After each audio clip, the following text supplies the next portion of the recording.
All right. I barely even remember what I was doing yesterday.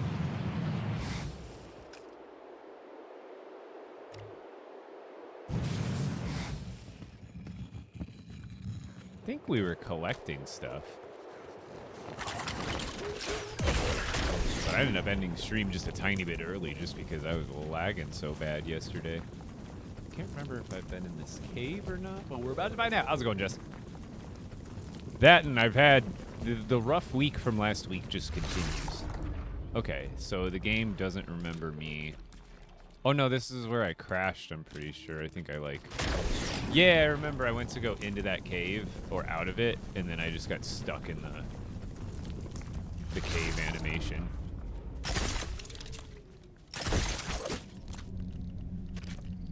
So we need to put a campfire on this one, because we've done this one. And then I think I was on my way to that one. It's so hard to remember what you were doing when the game time travels you. So I think we were going to that one next. And then I think that's where I crashed. Could be wrong. That or I was going to like this one or something. Yeah, because that one has a campfire, so I've done that one. So then I think I was on my way to this one when my game crashed. I think it just time traveled me a little bit. What's up, Allie? What's up, Rizwan? Welcome back. Welcome back. But yeah, OBS, I was recording today and noticed that it wasn't getting, because I record with 2 audio tracks, so I get my mic and my game sound separate, so I can obviously mute the game sound, or just have it lower if I need it lower than my mic sound in the video. And I noticed it wasn't recording track 2. So like I was just getting my mic or one or the other. It wasn't getting both tracks. And then I go to try to mess with it, and like Streamlabs OBS is like effing with me. Because when I go to like all the stream tracks on the audio settings, it's like I can check tracks 1 through 6. And then I go to like the in-stream recording output settings, and it's got like tracks 0 through 5 in there. And in there, I swear I remember being able to like click and highlight multiple channels. When I go into the actual like recording settings, it only lets me choose 1 channel.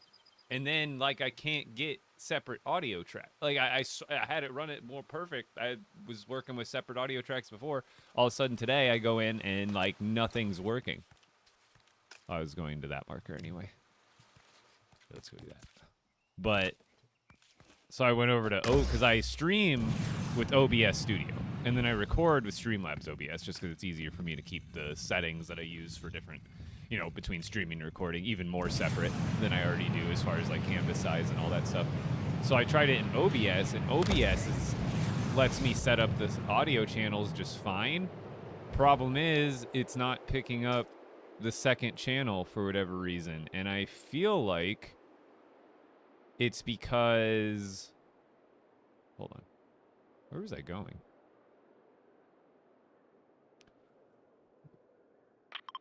We got that. I wanted that one. No, we checked that one. We want this one.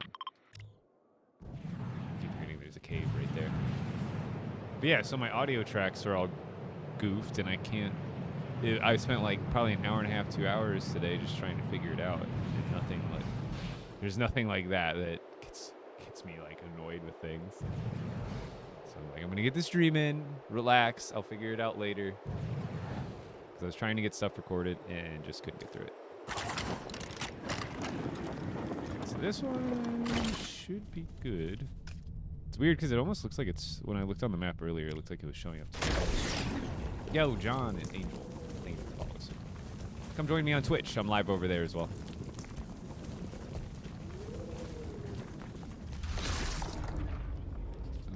So I've been in here, but it looks like not since the refresh from Storm King update, because now there's more there's copper in here. And then I think they also, I either left this granite or I just never gathered it, because they did technically do a light cave restock. Oh my god, and I'm just gonna lag like crazy in here, aren't I? I'm stuck. But they did a decent cave restock of like grasslands caves at the very least, because those got like resources switched around. So like caves that you had already been in probably have copper and amber in them now. Dude, I am stuck here. Holy. It's been rough lately. This has been the lag I've been having pretty much every time I log in now.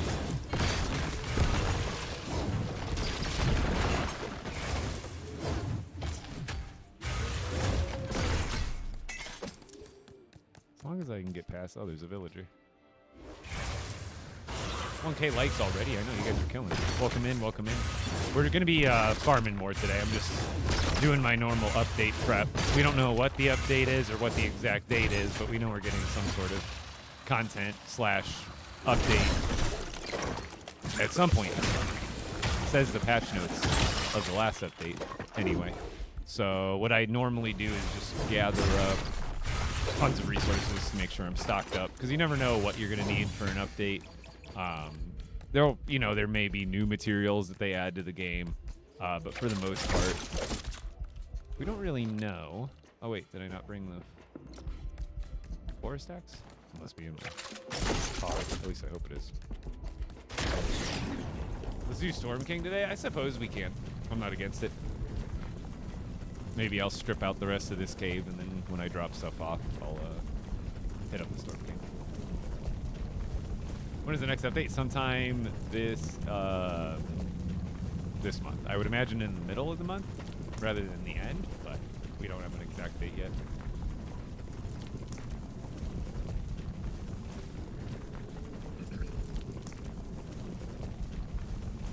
Bro is lazy to go up. What do you mean?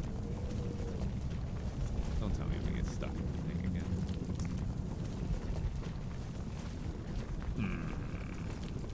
Please let me know. This cave, I think this is the same cave that bugged me out yesterday.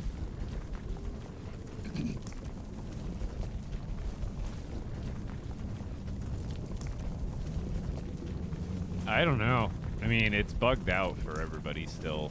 Like, the game at this point this is the second day in a row where I'm like, this is barely playable right now. This is unfortunate. Because, yeah, I think I lagged out again. I don't think I'm coming through this cave. Has anybody else been having this issue lately? I feel like my world all of a sudden is just like everything I do, lag fest. Like I suppose I could start a new world, but like I hate that idea. Yeah, there we go. I said I have to Alt F4. I just hate the idea of like, oh, I don't get to I like the idea of continuance of like everything I do is stored in this world and built in this world.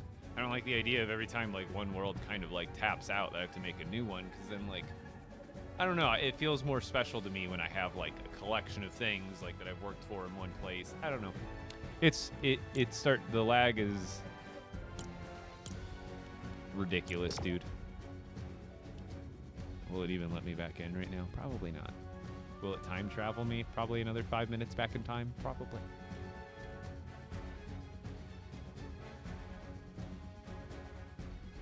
Because, like, newer worlds, I just hate that that's an issue. Like, what? You're passionate, and then you play enough, and then your game is basically screwed, so you have to start another world to, like, kind of continue having the same smoothness, but then you lose the fun of, like, oh, well, my storage base that I worked up in expert mode. Like, what's the point of even, I guess, collecting almost anything? Yeah, fast travel's rough. It's probably not going to let me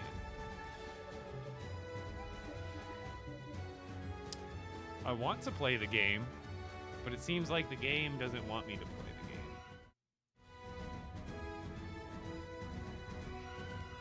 game. It was so disappointing.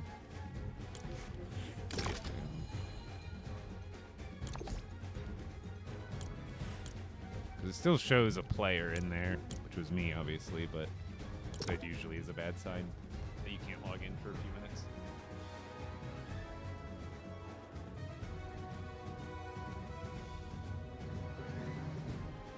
Yeah, it's getting to the point of like it's kind of always been unacceptable, but this is like gut wrenching to try to play your favorite game.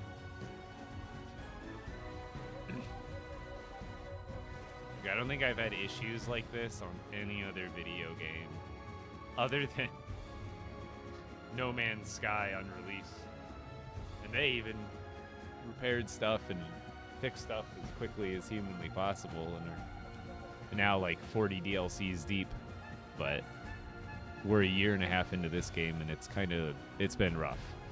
Because I've been hopeful. I've been one of the most positive people in the community, I think. Like, upstanding and upholding like a positive attitude, but it's definitely gotten to me in recent months where I'm like, okay, we got a drought of content, and you know, we went 6 months with Storm King coming out, and then still no updates, still no lag, bug fixes, vehicle seat glitch is still there. You know, Storm King lag is still rampant. People who, you know, are a little less skilled than the rest of us, they're already struggling, and then you add in lag. Like, I've even died to lag on the Storm King semi-recently. So, like, I want to play the game. I want to. I love it. I literally love this game, but it makes it so tough. It's like hugging a cactus.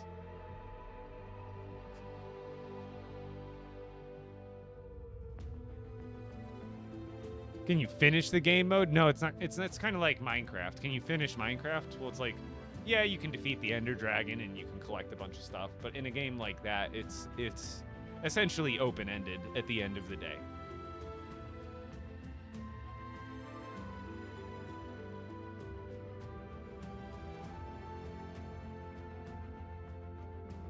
Honestly, it shouldn't be a graphics thing.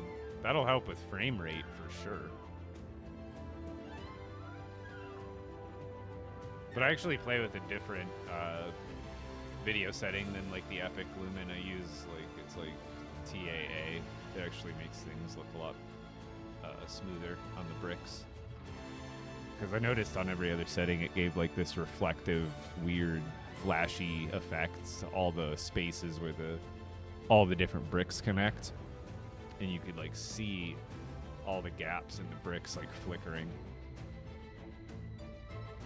Yeah, so right now, the equivalent to the Ender Dragon is essentially the Storm King, which is actually the big guy you see on the screen right now on my loading screen.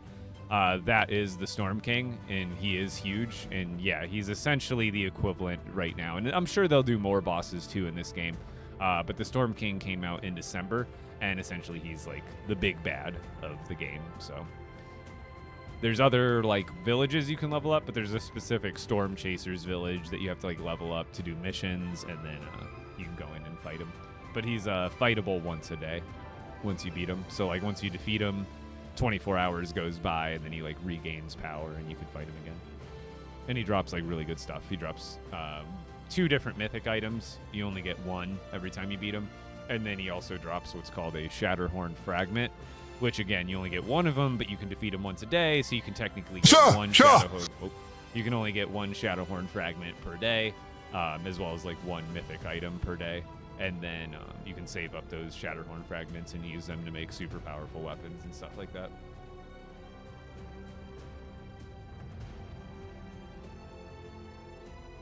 Oh yeah, the plasma pistols make the fight a heck of a lot easier.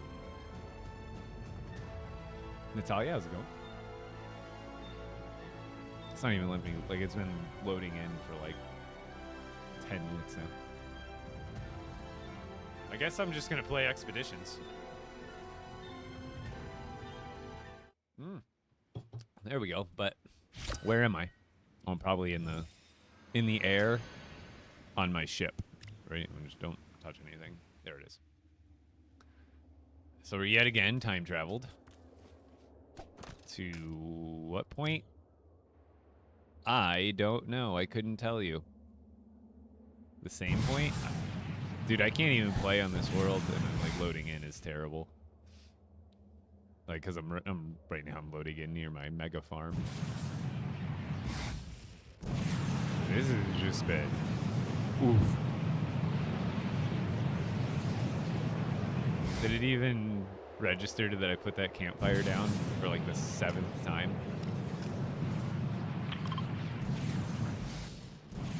It probably didn't. I've just been crashing and getting time traveled the last couple of days, and I swear it's just this area.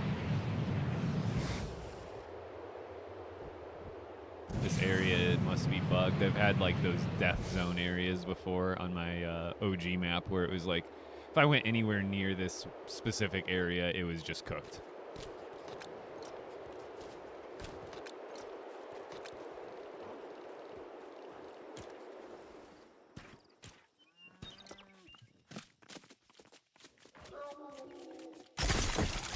And see, it's still undid that campfire I've done for like the 2nd time, dude.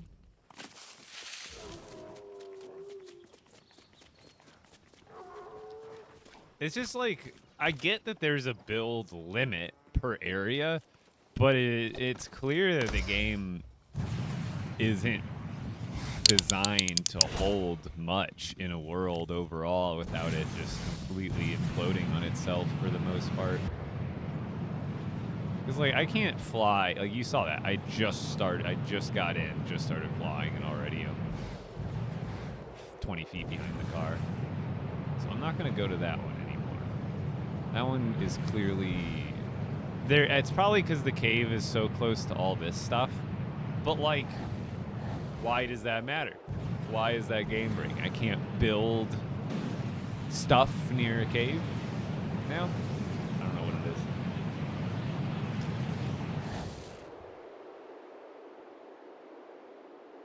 Let's go... have I done that one? Probably.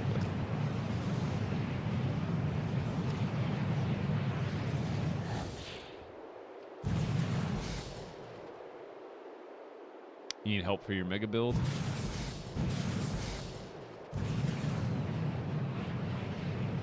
Mega builds are tough. I would, you know, if you're looking for more experienced people and you're maybe not necessarily the most experienced yourself, it's always better to start smaller, because that way you can't build mega things super well until you can build small things super well. You know, that kind of only makes sense. Okay, let's see if this cave is any less laggy than the last one. And we'll just move on. Already this one does feel less laggy.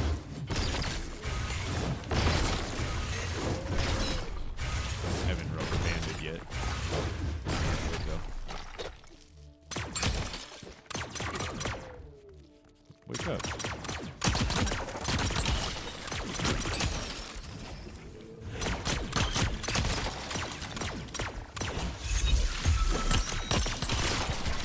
I swear I've always hated the way enemies move in this game. They're not impossible to track, but like their movement is so wonky that you go to lead them and then they'll shift direction and momentum so quickly that it's hard to keep up.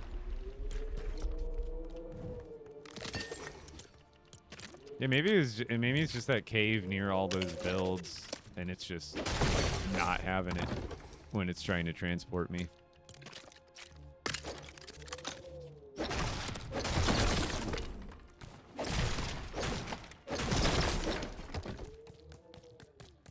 Maybe I just need to start building further apart. Like, as convenient as it is, like having this next to this, next to this, next to this, next to this, but like, I guess it's not a bad idea to have stuff further spread out, but that means I'd have to like fly with my vehicle more often, and or go with one load of stuff in my backpack per trip. But even then, I feel like it's still gonna get laggy.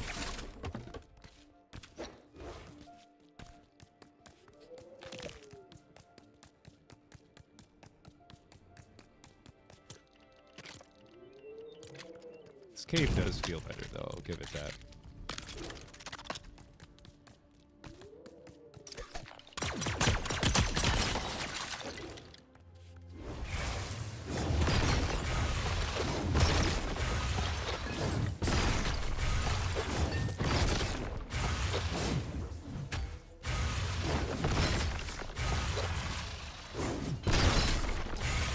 If you ever beat the game, I mean, I would say this isn't necessarily a game. I've beat the Storm King. If you consider beating the Storm King, then yeah. But other than that, like I've told other people, it's a pretty open-ended game. Where after you defeat like the last final boss, it's still an open world building game with creative aspects of it. So like for me, I've done, and these aren't even like official quote unquote side quests, but like catching all the legendary fish, that's an accomplishment you can drive towards the quote unquote beating the game. It's not something that's like required. There's no like end screen that says you win or anything like that. Now I'm lagging like crazy. See, I spoke too soon. Now I'm just stuck.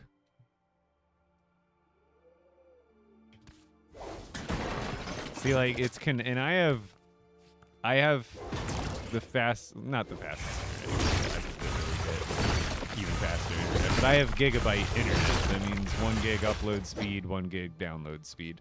I should not be getting connection bar, red connection thing, whatever it's called, popping up in the left corner. And that's what happens. Like anytime it's lag, it's not because of graphics. Like graphics wouldn't give you a connection issue. Like I would just experience low frame rate. You know what I mean? This is all like server side issues that it's like I have a good PC, I have fantastic internet.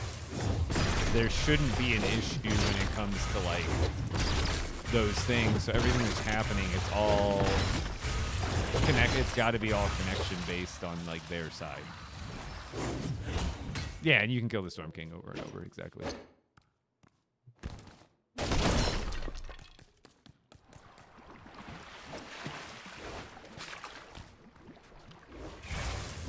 That and like if I had like an underpowered system or underpowered internet, like I guess my internet could cause those kind of issues, but it shouldn't cause like just completely freezing.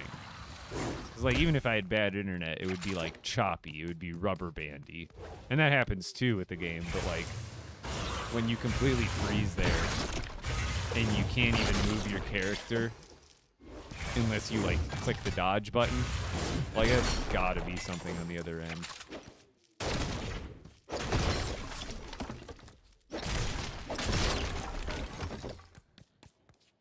Yeah, and that's another problem still is vehicles. I ended up finding that vehicle I thought I lost to under the map, but it's still happening where people are losing their vehicles under the map, and these are people that care about the game and put a lot of effort into it, and they don't have unlimited time like some of us streamers do to sit there and farm materials. So when you spend your one free afternoon, like couple hours farming up a cave, you get a bunch of gems, you get a bunch of stuff, and also not to mention you maybe spent an hour or two building and designing your vehicle, only to find out that boom, that all of that hard work and effort is essentially down the drain. And it's not like it wasn't a huge thing, but it's like, oh, that took me a couple hours to do, and now I have to do it all over again. And that kind of is like, oh, well, do I want to continue to play this game? And a lot of people end up deciding. What does the wrench do? It is for adjusting channels on balloons and thrusters. So you can, like, have more control over your thrusters and balloons. So they're not all, like, activating all at the same time when you click one channel.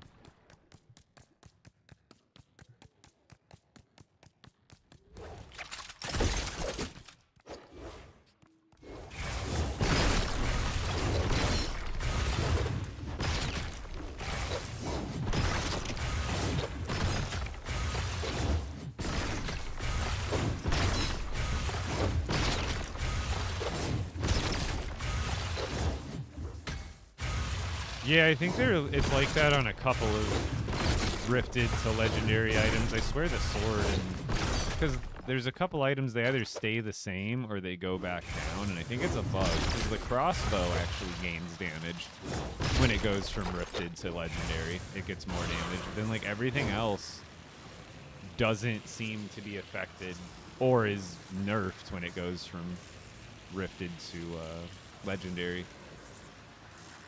When does the update come out? It's probably sometime middle of the month, I would imagine.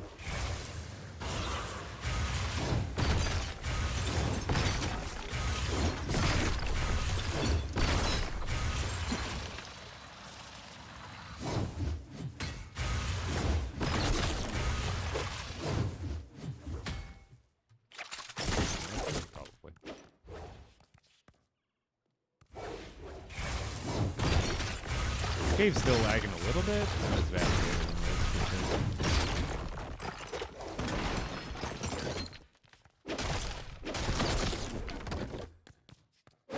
Also, does the game audio sound fine? You guys can hear the game audio? All right. I forgot to say at the beginning of the stream because I've been having weird audio issues with OBS and Streamlabs. I just want to make sure that it's fine for the stream. How do you insta-recharge a pickaxe? When it comes back to you, you see how there's a button that pops up that says catch? And it's hard to see, but I'll keep doing it. See how it says catch, hold? You just hold the... If you time it wrong, but you just... as soon as it hits your hand, you just hold down the throw button again. For me, it's left click, but right trigger. So as soon as it comes back to your hand, you'll see the little thing pop up. Look. See how there's a little indicator? It says catch, hold. So you just gotta click it at the right time. So if it's closer to you, it's gonna come back to you quicker, so you gotta be ready to click it. Whereas like that, it takes a little bit longer. And you can do it while you're moving. It just doesn't break wood or anything.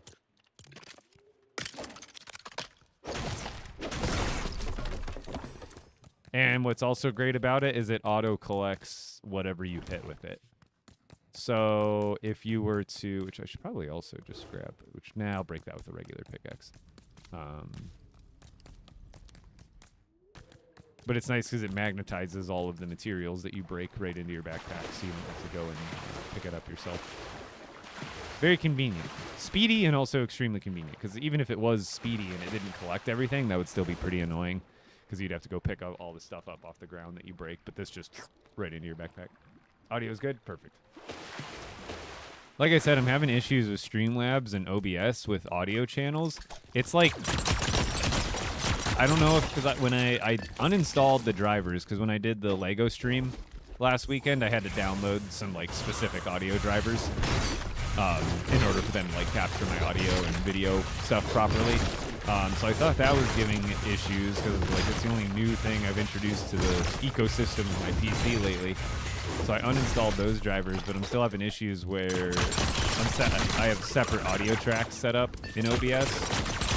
So that way, like, my my game audio goes through one channel, and then my mic goes through another. So that way, when I'm editing, I can separate them really easily, you know, if I want to, like, lower the game, you know, if I'm doing, like, a farming video like this, and I have this thing in the background, but I want to talk over it, I could either mute this audio in the editing software, or I could, you know, just make it lower so you don't hear it over my voice.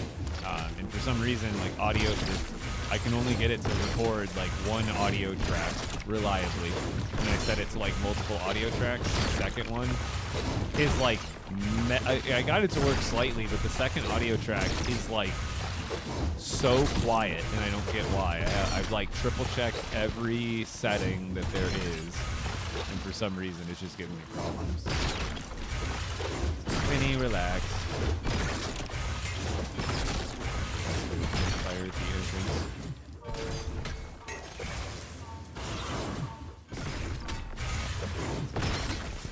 This is where it came in, right? Just now? Yeah. So we'll put a thing right here. And that points the way out. This is how I navigate caves, by the way. So it's really easy. You can kind of think of caves as, like, I guess a house. In each room, you know, in the house, it's going to have different rooms. Where the cave, the rooms I call chambers. And so when you come in, you're going to be in room number 1 or chamber number 1. So the entrance is there. This is room or chamber number 1. And you can see, like, there's really nowhere else you can go in these rooms or chambers. There will usually be 1, maybe 2 different outlets. So there's the entrance that I came through. And then as you can see, to get from this chamber or this room to the next chamber, you'll have to pass through one of these very distinct archway like entrances. So it'll be like basically an upside down U shape. They're pretty distinct. You can tell they're like programmed in to be like transitional areas. So now the only way to get from this chamber to this chamber is through this little what do I call it? Little transportation tunnel. And every time Bones, relax. Every time I go through. Winnie, nobody's here. Promise. Stop. They always think they hear stuff. But anyway, every time I go through, I do it at the entrance too. You notice I put a campfire and a stairway.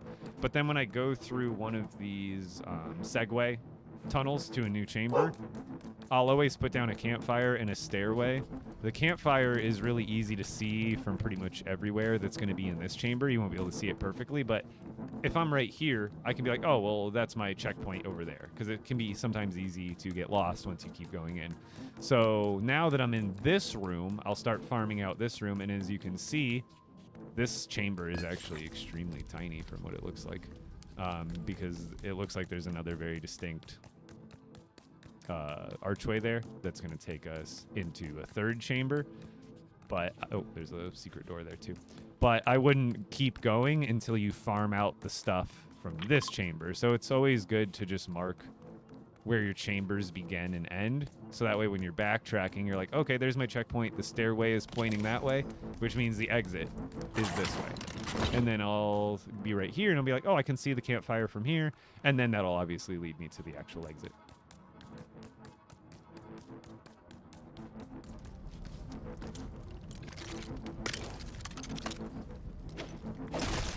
It's just an easy visual. Because you can use your marker and stuff, but a lot of times I'll forget about it. Or what if you log out and log back in a cave, then you won't know where it is, kind of thing.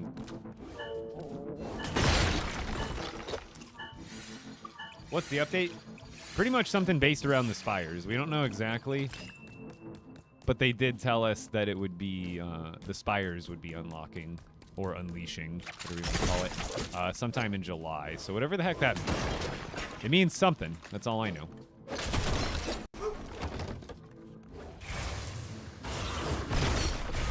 It means we're fighting something, I'm guessing. If it's the Spire itself, Daigo, his minions, I'm guessing something along those lines.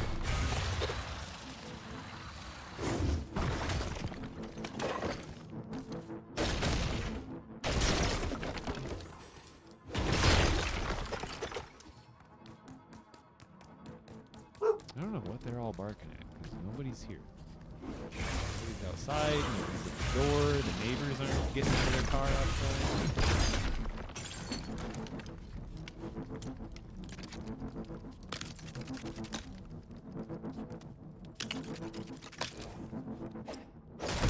Man, you must be really shocked when you see people play retro games that came out 10, 20 years ago. It must be mind-blowing. At least you would think.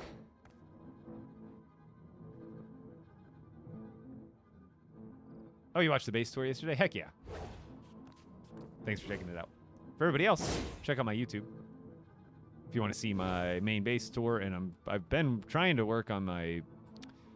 have more problems going on with trying to record stuff this week and technical difficulties, but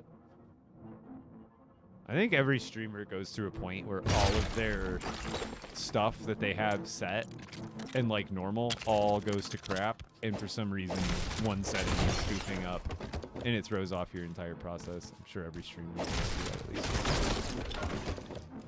Yo, how's it going, Dave? What do you play on PC? These days, really just I stream LEGO Fortnite, and I obviously play it. But also recently I've been playing Marvel Rivals. Since it did its official release, I didn't play in the beta or anything like that. But I enjoy Marvel Rivals. I don't play a lot of BR anymore. Just kind of phased out of it a little bit.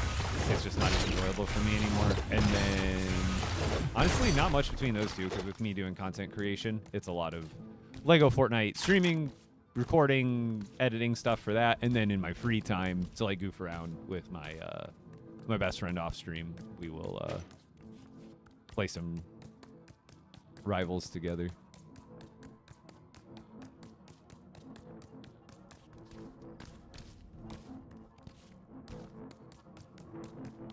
Marvel Rivals is really fun.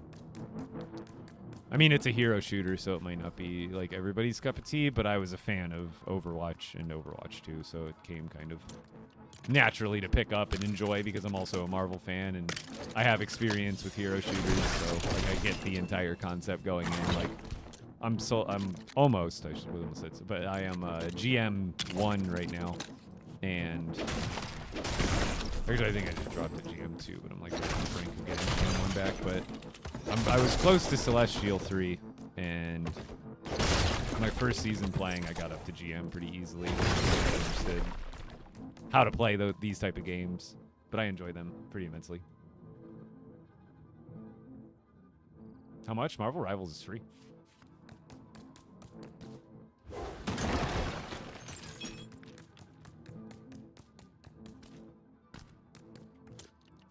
You can play it through Epic Games, or you can play it through Steam. So if you already have like Epic Games for Fortnite, or if you're on console, then you just download it. But if you're on PC and you already have Fortnite, then you would just download it from the Fortnite or the Epic launcher. Yeah, what's up, Tiago? Welcome back. Always a nice, familiar face to see back.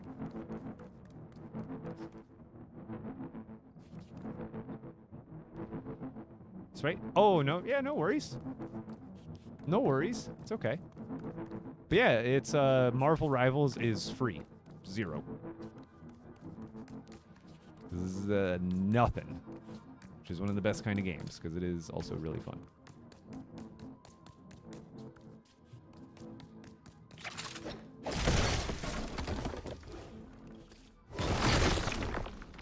I really like building. Like, I know this isn't a good example of me in a cave farming. But if you check out my YouTube, I have a handful of tours of different, like my storage base and then some villages that I've built. Not as many as I'd like to get tours up of. I'm actually currently working on one. But I'll spend like 30 plus hours just building a really cool original designed village or just a whatever build in general. And I just really enjoy doing that. And like beyond like the progression content of this game, that's like the heart of what this game is. Because, you know, we've had tons of Lego games in the past, Lego Star Wars, all those kind of games, Lego Indiana Jones. But other than Lego Worlds, which is kind of the predecessor to this, we've never had a Lego game where you actually build Lego, like, you know, build stuff. To a, you know, not like an unlimited capacity, but more than just like having 4 to 10 brick selections and you're basically making pixel art at that point. Like, it's one of the, like, you know, Lego Worlds is kind of that. It's more sandboxy. It's like, I have no survival aspect. But that's what I love about this game is it's an open world survival. So I kind of get like that itch scratched a little bit. It's not as deep as it could be in the open world survival aspect as far as like things to do, things to accomplish, side missions, main missions, story mode, all that stuff. It could definitely need like use a lot more. But as far as like on the other end of the spectrum of this game, which is creative building, I mean, it's better than any other Lego games building experience that you can find. Like I said, the only thing comparable is Lego Worlds, and that's essentially you're building with individual actual bricks in that game. The downside is it's not every brick in the catalog, the controls are a little clunky, and it's just not all that you would think you would want. This game, the difference is you're not building with individual pieces, you're building with individual pre-built chunks. So although you're not building with individual pieces, this staircase is in fact built out of individual pieces.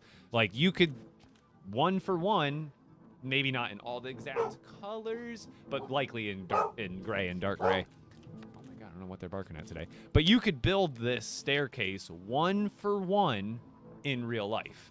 So like, even though you don't get to design every brick and every aspect of this game, they give like, and just look at all the staircases I have.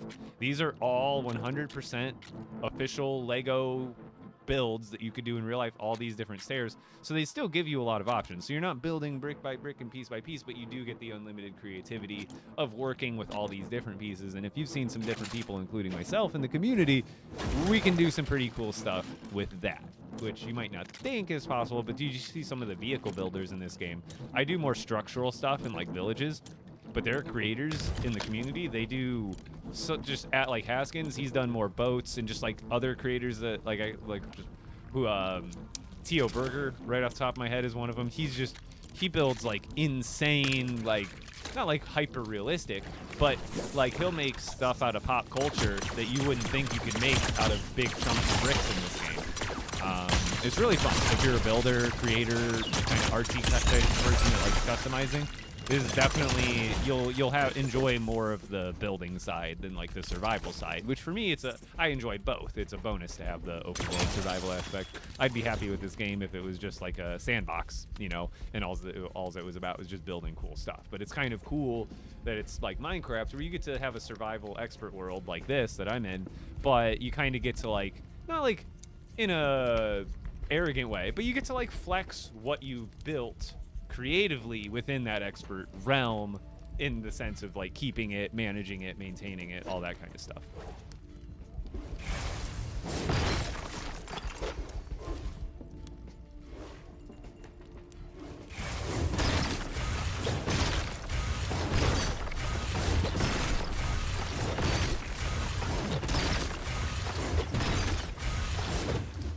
Yeah, it'll be interesting. Like, I can't wait to see what like they keep doing, and hopefully I haven't heard anything about this continuation.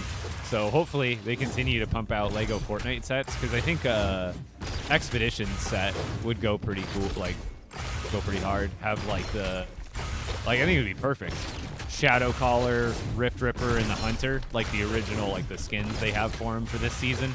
I can't remember all their names, but like if they did a set with those three and some Brick built, like Brick and Nick already, dude, he needs to go work. They need to hire him. He does such good stuff. He made all the Expeditions characters out of like the bricks he had in his collection, and he made a Shadow Caller, and it has like all the brick built, like it looks like it's casting the crow ability or whatever. It looks so cool. How do you get the guns? You have to talk to Vengeance Jones and complete his quest line, and then he will. I did not pick those up. He will give you the quests to obtain those. Have I been leaving stuff behind the whole time? I don't think so.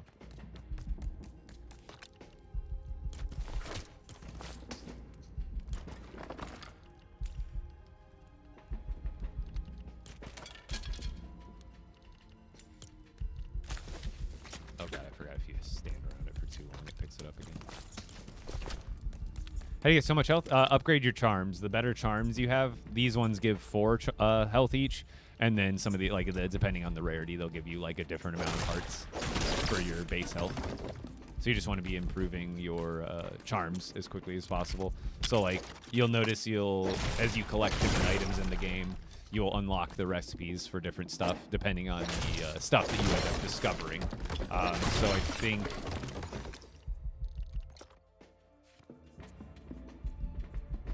For the different charms, let's go. So like to unlock like the blue, storm charm, you're gonna need to find a storm shell, greater storm core, and make a copper bar and silk thread for the first time. If like you have silk thread, you have copper bars, you have greater storm core, but you've never found a storm shell, this recipe won't unlock. Or at least I think that's how it works still. All right, that's still how it works. I swear they didn't change it.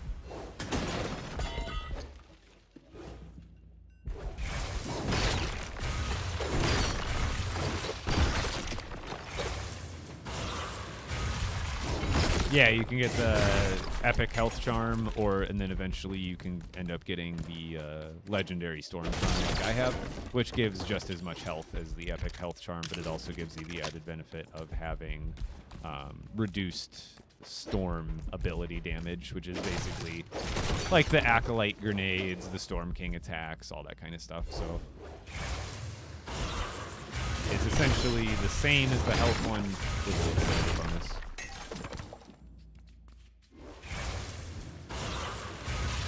There's whatever right now. Sorry. The pistols, yes, they have a durability, but a pretty beefy one. They last like a really, really, really, really, really long time. And on top of that, they are really, really, really powerful So you don't even have to shoot them that much to like accomplish your goal of defeating the enemies. So you're usually left. You don't have to like spend tons of the ammo anyway. But you see how I have mine rifted right now, so the bar is actually moving up, not down. It might be hard to tell right now, but every time I use the pistols, they're actually, the bar is moving up slowly. You can see I can let these things rip, and it's like you could sit there for a few minutes and you'll barely see the bar go up from like 10% to like maybe 20% after shooting it for a while. So now we're, as you can see again, like I was explaining, we're now leaving this chamber. That's where I came in. That was one chamber transition. Now we're moving, there's another U-shaped archway. This is our next transition to this chamber. And you want to know another neat trick, how you can tell that one chamber is separate from another chamber? Is because, watch this. So enemies in one chamber, unless they've changed it. I think the spiders are an exception. Oh, now I'm lagging. But melee enemies, they will not follow you across the threshold from one chamber to another. So we're in this chamber now. See how these guys trying to hit me? The second I cross this threshold, watch what happens. Now they're in throwing rock mode. They will not pass the line right there from that chamber to this chamber. So if you're wondering if I'm actually going, you know, from one whole chamber to another, that's one way to check. Because as soon as you cross this line again, they're ready to hit you again. But then you cross the line again, they're ready to throw stuff at you. So it's one easy way to differentiate between the two chamber thresholds.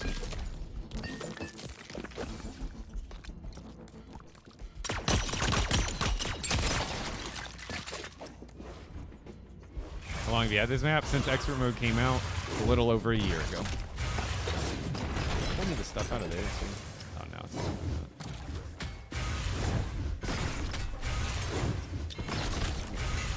But anyway, when you transition from one chamber to the next, like I was saying earlier, what we want to do, put down a campfire somewhere easy to see, like a little bit up, maybe right there is fine. And then what we do is we take a staircase. Any staircase will do. You can even use a half staircase.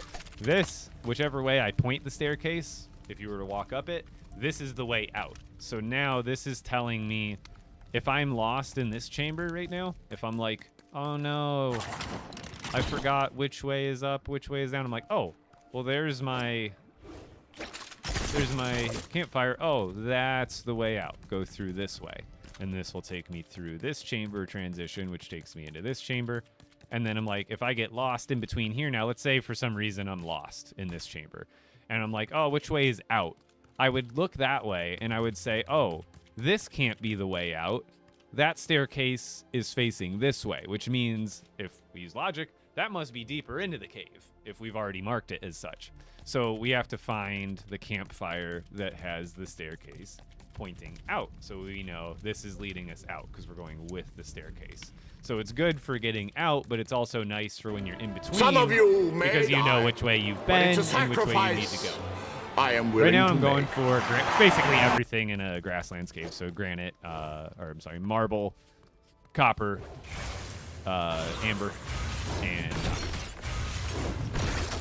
so this is just good to mark your caves as you're going through the different transitional points of the chambers, and it makes it like stupid easy to find your way back through.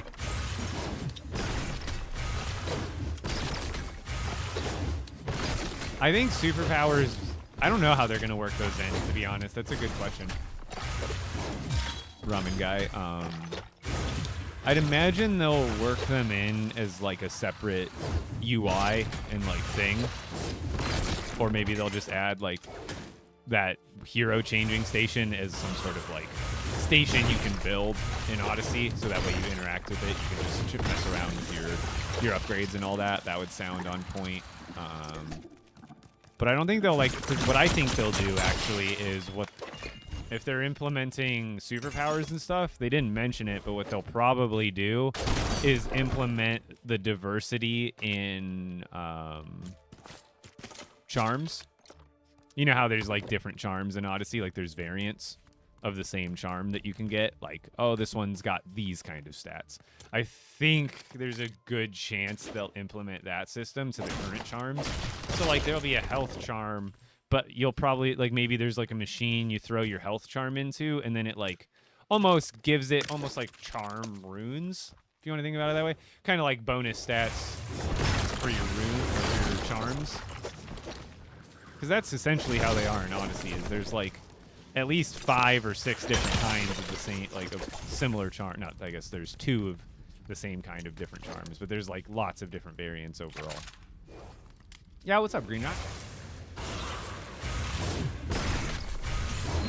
I almost feel like it'll be built somewhere into your tab here. Like you'll have a hero tab up here, and you can, like I said, probably change it with a little interactable thing. But it'll be interesting to see how they implement it, because I'm already worried about the keybinds.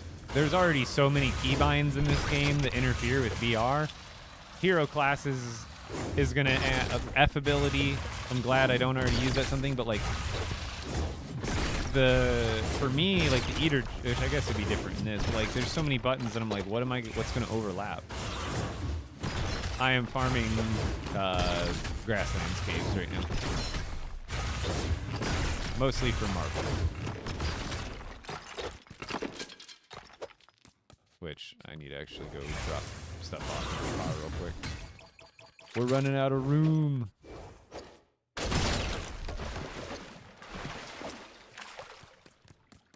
But as you can see now, if I get lost in this chamber, it's really easy to see that campfire. So, highly recommend using the campfire stairwell. When we get out of the cave, here soon. My bag is actually full, so let me just grab. I'm actually might be at the end of the cave here. I don't see another like archway entrance thing. Unless... Oh, nope, there is more. There we go. See? Another archway. So there's another. It does go further. Dang, there's actually a lot of knot root in here. It's just all on the ceiling. I wish there was a Storm King version of the dang forest axe. Because this knot root, is so annoying to get.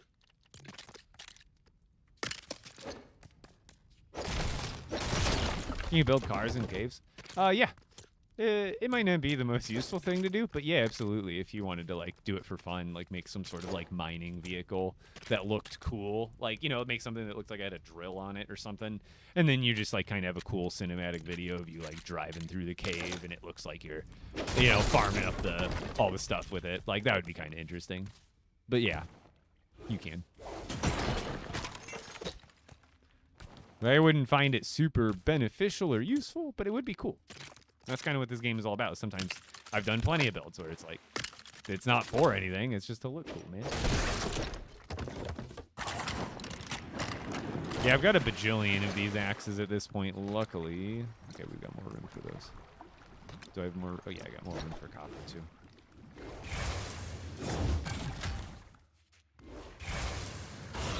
Favorite weapon? I mean, I really like the hunting dagger, but I wish they would, now that we have the dual daggers, I still wish they would add some sort of actual stealth mechanic to the game.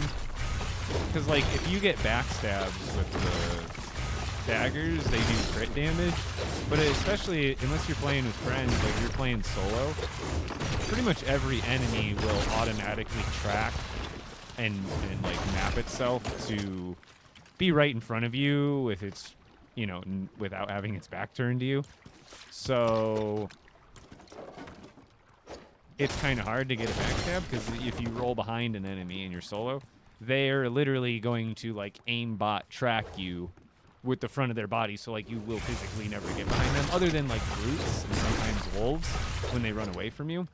Because brutes will get stuck in their really long like attack animations. Like most other enemies, like skeletons, if you try to get behind a skeleton, you roll behind him, he's still just looking at you, you know? So there is no backstab in those situations. So I kind of wish they would add like a thing where if I kind of stealthed or you know, had some sort of skill point or charm that kind of made you turn like invisible or less alert the enemy, so that way you could actually go up to an enemy and be like da da da da da, and then hit him with a couple backstabs to like open up the fight. But you can't really do that. The game's a little loud compared to my video.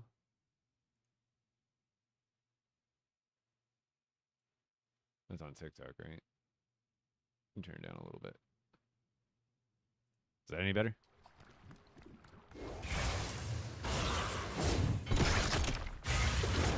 Yeah, I haven't. I'm. Allie was wanting me to do the Storm King today, which was like a problem. But I've been putting it off too because it's just like I would want to do it, and I don't mind doing grindy, repetitive experiences, but not if it's a laggy, repetitive experience. Like I already have my Shadow Collar up to level 40 in expeditions, which we might go play some today after a little while. I'm kind of feeling it, but otherwise, Storm King, I would love to do it on a daily basis and keep getting those shards, but otherwise it's kind of annoying when it's laggy the whole time. It makes the repetition of it actually zero fun. And like I said, I was messing with some audio settings, so I might have goofed something up or like tuned something differently.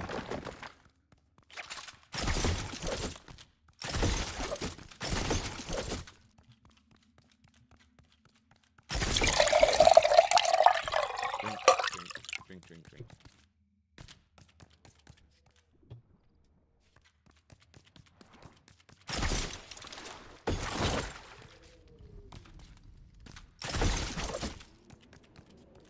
Wait a minute.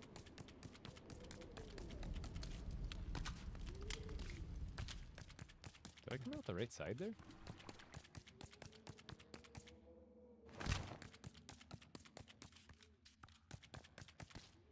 Did I not remember what this cave looked like at first? I know this is the way out, but I just don't remember what it looked like coming in. Yep, just farming. Farming. I ended up getting a ridiculous amount of biomass and stuff the other day, so I got like 3 chests full of batteries, all that stuff. Oh, I forgot to unload some stuff too.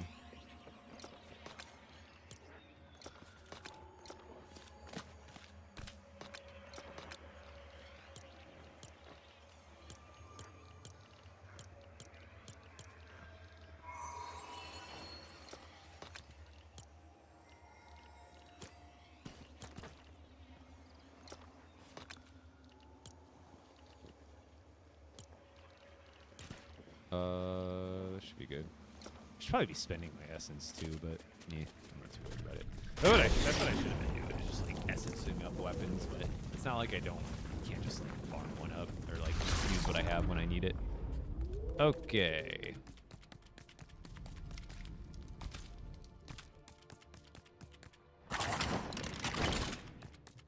Boom. And see now how it's easy to find my way. Also, go back into the cave again, because I can see all the campfires, and that tells me where all the transitions are to go back to where I was again.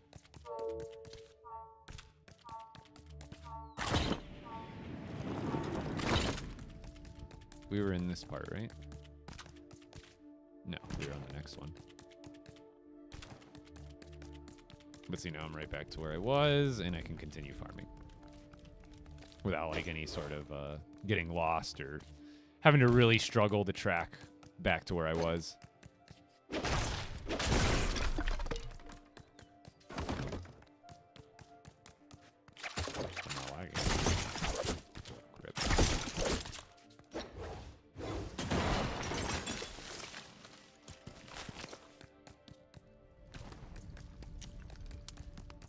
Yeah, we did find there was another. It did go deeper. So we get the you don't want to miss out on knot root. Knot root is like kind of like, in my opinion, it became one of the most annoying things to. It was always one of the most annoying things to get, but I just feel like after they've made other things easier to get, this one is now just the absolute most annoying resource to farm. Is knot root. Like, it's all over the place. Don't get me wrong. Like, it's not hard to find. It's the fact that you have to go for it up on the ceilings. It's like everywhere, but it's everywhere that's just out of reach, which you can kind of get. If a lot of times a lot of people probably underestimate how far your pickaxe can reach or your forest axe. There'll be a lot of times I'll show you where even like this one, if you go up here, there's a good chance if I look straight up, I'll hit this. You wouldn't think you could, but again, Never under it. You have like it goes further than you think it does when you're swinging. That's all I gotta say. Isn't this where I just came in? I think I see another campfire, or maybe that's a NPC one.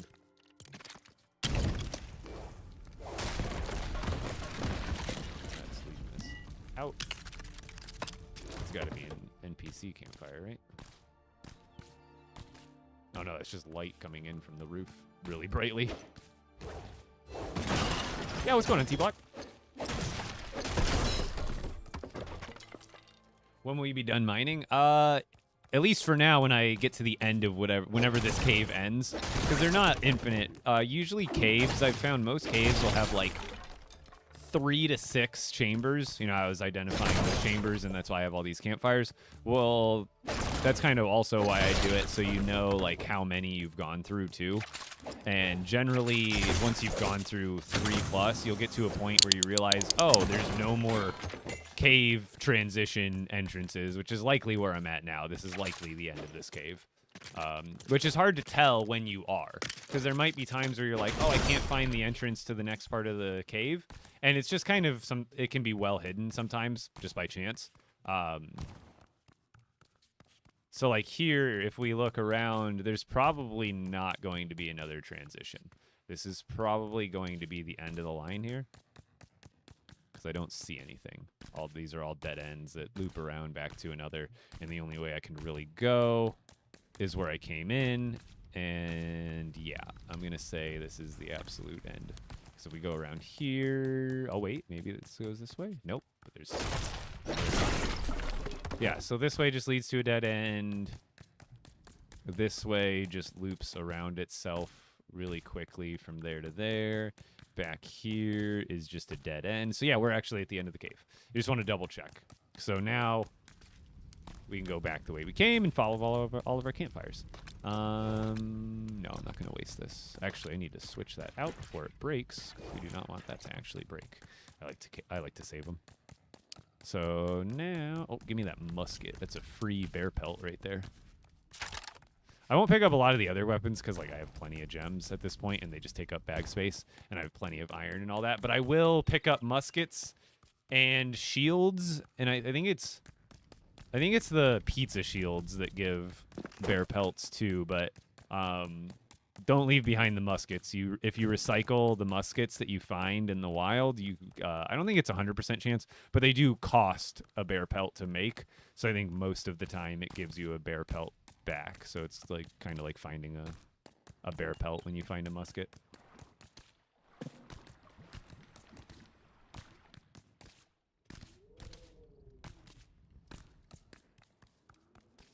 What is that pickaxe? This is the... I always get things mixed up because there's too many names. Cyclone. I always want to call it the Shatterhorn pickaxe now, but that's not right. That's not right. Oh, why did I get the 6th? No, that was creepy. I looked up at my TikTok chat, and nothing was off about it, but I was like, I saw something, and I'm like, you know what? I should check and see if if TikTok Studio is giving me the AFK message. I crap you not. I look over, and it pops up right when I look over. For the little captcha thing, I must have like subconscious time, like clock in my head now because of all the, it's like, what was that? How far are we into the stream? We're an hour and 4 minutes into the stream. I have somehow subconsciously programmed a 1 hour timer into my subconscious to know to look. That's wild. Because like I half the time I'll miss it, but the subconscious is kicking in there. That was weird. Have you ever been singing a song in your car and you weren't listening to music before this? You maybe it's subconscious, but like there's a day I left work from one of my first jobs when I worked at Culver's, and I was leaving, and I don't even remember what song it was now, but I just started singing like the main chorus, and I swear to God, I turned the radio on and it was like right there in that song. Has anyone ever done that? That's always wild.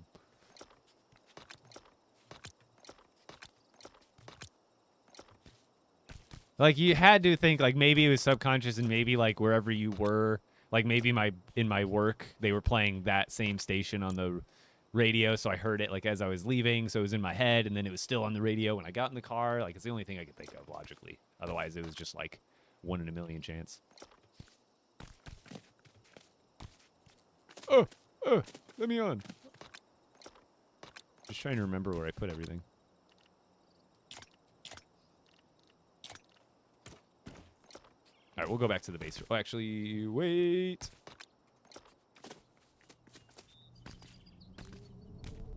So whenever I completely saw I got to the end of that cave and completely gutted it of all the copper, all the amber, all the knot root, all the marble, I mark it with a campfire on top. I could map it, like hit it with a map marker, but as you can see, all of these other map markers are necessary, you know, POIs that I've built for myself. So I don't want cave map markers gunking this all up. So instead of putting a map marker, generally what I'll do is a campfire right on top, because when you're flying over or you're driving around and you're going to different caves, it's pretty easy to notice that there's a campfire on top. And if you know what you told yourself it means, which is that it's cleared, you'll know to just skip over it, and you won't accidentally ever go into a cave and realize, oh, I've already got everything out of here. Actually, I should probably take some of this stuff and drop it off, because the chests are full of junk right now. Yeah, me too. I wish right now I could cave off, cave on, like I wish I could turn bus station, like toggle. I wish there's like a toggle option for all of these things. Same with like map markers. There should be like a map marker thing. But yeah, a little toggle option for the maps so you could actually see when you want to see. Because like they had to think people were going to go crazy. Like a percentage of us at least. Wait, why am I not going? Am I just lagging? I think I'm just lagging.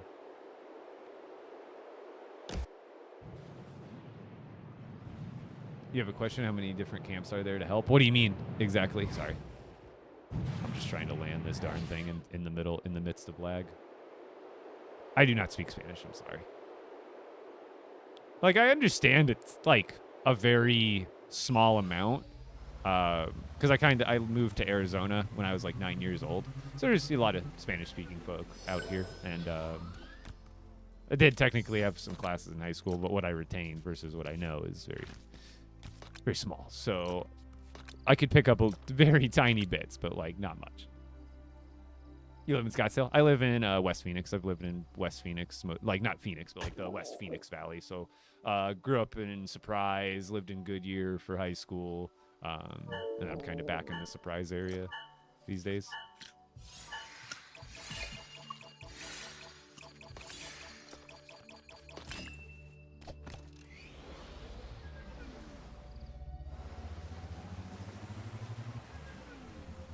I wish they'd improve the steering in this game. How badly I want to actually do a proper 3-point turn. Or just be able to back stuff up and actually have good, like, angles with it. My extremely long eyelashes like to get tangled.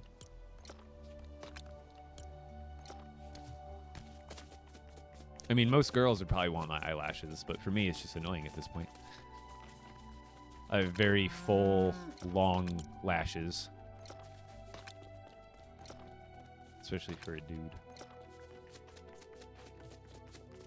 When I was a baby, my mom had a freaking freak out episode she told me because my eyelashes had gotten so tangled, like from top to bottom lashes, that it looked like there was just something completely wrong with my eyes.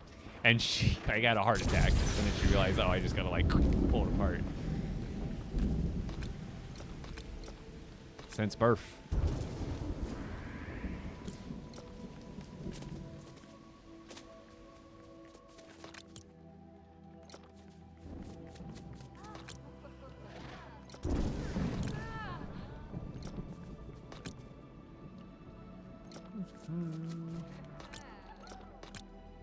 Plenty of that. Is this your job? Yeah, streaming content creation. Yeah, it's been my job for almost 2 years now, I think. Or a little over 2 years now. Which, thank you guys. For everybody who supports me, watches me, subscribes, especially on Twitch, all that. You know, people who sub on Twitch, people who, you know, everybody. Even if you're just a viewer, but especially huge shout out to thank you to the people who use my creator code, subscribe on Twitch, all that kind of stuff, supporting me like monetarily directly. You guys are amazing. Couldn't thank you enough. Shout out to you guys. And again, shout out to all the viewers too, because even though you're not maybe supporting me directly with money, it sounds silly and it sounds cliche, but it's like, dude, every view counts. And if it wasn't for the people who just sit there and view, I wouldn't get the recognition that I have from LEGO to have the close relationship I do with LEGO and this video game. So it's just as important that you guys are here, so thank you. I think I got everything here. Does it pay good? I mean, everyone's gonna be different. I was just able to outpace my regular job, which wasn't an insane amount. I was a pizza delivery driver. I didn't make nothing, but I wasn't, making 100K a year with it. Probably could if I worked overtime every week of the year, but that's just exhausting. But anyway, I make just enough that pretty much matched my yearly income on my regular job before. It's nothing like life-changing, other than the fact of like life-changing in the sense of like I get to do what I love on a daily basis and not have to stress about a regular job that I've never really, as much as I can work hard, and I do enjoy working hard, not for a cause that is not 100% solely my own. And I think that's totally fair, and it's been a crazy ride. And as far as pay, everybody that's a content creator, your strive, and this should be encouraging too. And it's kind of what motivated me when I first started. And it's kind of eye-opening, I think, is that you don't have to have 1 million followers. You don't have to have hundreds of thousands of followers necessarily. And you don't have to make $1 million off of content to be successful. There are countless people out there who maybe have under 10,000, maybe around 10,000 followers, but they're maybe smarter than I am and better than I am about maybe monetizing their channel, maybe doing more like affiliate marketing. There's people on who do TikTok Shop. They make more than I do. So it all depends. You don't need to have, and that's the other thing, is like you don't need to make $100,000 to be successful. What do you make right now? Or what's your goal? Like let's say you're a teenager and you don't have like a job yet. Like what's your yearly income? Usually to live, most people, I think like 60K a year. That's pretty, like I think like the median nowadays, like that's obviously substantial. That's like enough to get by for probably 95% of people if they know how to, budget their money. And you don't have to make buku bucks to make it as a content creator. Just enough to make if you're making 20 grand a year at your day job and that's what you get by on a yearly basis, then guess what you have to make as a content creator? 20K a year, and you're matching. It's not as unreachable as you might think. Definitely for me, I was just like, oh, it kind of like not adds up quickly, but if you're doing everything you need to be doing and you can, it can add up quickly. But you shouldn't be concerned about that starting off either, especially if you're younger, making money off of content. That should be like this is for everybody in general. That's the secondary goal. I started kind of like, it was in the back of my mind, but I wasn't like posting videos like, oh my God, why am I not making an amount of money off my TikTok in 2020 that I just posted. It was more like, yeah, that was the hope in the back of my mind, but you have to play it as if it's for fun. And I kind of took it a little more seriously. So like at the beginning, I was doing a lot more work towards it, like when I was still working my day job. Yeah, Epic. I've done some partnerships with Epic at this point, and then as more recently, it's been I think it's all the same anyway. It's with LEGO and Fortnite. I'm pretty much talking and working with the same companies and stuff that are like middlemen and stuff between the brands. Because my first couple of ad deals for LEGO Fortnite were like directly through Epic, but then more recently they're directly through LEGO, but they're still for the same exact cause, and I still have the same exact like media company who reaches out to me for them. So it's in Victory my eyes, like screech! Epic or Epic? When I'm talking about Epic, usually it's the brand, but otherwise Epic and Epic. All right, let's go check out some cool stuff because we've been farming. So let's go look at what I was working on last week. I'm trying to get recordings of now, but I just because like I could obviously record this video and just not worry about game audio and just put music in the background. But I was like, when I have a problem that pops up, even if it's not directly affecting what I'm about to do next, I cannot let the problem go, and I will fret over it until it's fixed. But this, I've been trying to work on the, what's it called, the tour for this base, but I've just been thrown off by technical difficulty after technical difficulty this week that I don't normally have. Yeah, oh, thank you, T-Block. You want to know a funny story? Not funny, I guess. Interesting. If you don't know, I've been making LEGO content before LEGO Fortnite came out for almost, like, I've been making content total now for, like, almost 6 years in October. And I started out making IRL LEGO content. It wasn't until LEGO Fortnite came out that I made LEGO Fortnite content, obviously. And I was actually, my debut was on TikTok when I started making LEGO content. And when I started making LEGO content, it was October of 2019, right before COVID. And I decided to make my page. And I wasn't posting heavily from October to December that year. But right when 2020 hit in January, there was a hashtag that blew up. It was a trending hashtag, LSW. Do you know what LSW stood for? Anybody guess? It was hashtag LSW, and everybody on TikTok in January of 2020 was on board. It, like, trends spread like wildfire, like crazy back then. It stood for LEGO Star Wars. And there was a LEGO Star Wars trend on TikTok of 2020, January, where everybody and their mother, even if you weren't a LEGO or a Star Wars fan probably, was changing their profile pictures on TikTok to pictures from the LEGO Star Wars video game of the character selection screen. You know how they're little circle cutouts and you would select your character for LEGO Star Wars? Well, you would just pick a character from the, from the large list of images that you could Google, and then you would put that as your profile picture. And that was the trend, and people just developed a hashtag around it, LSW. And early January 2020, I had only made a dozen or two videos by then, but I realized this hashtag was popping off. So I started making daily videos and using that hashtag and let people know, because I kind of played into it. I was like, hey, if you're a fan of LEGO Star Wars, blah, blah, blah, and you're actually a fan of LEGO, like, I'm actually a LEGO page, like, right?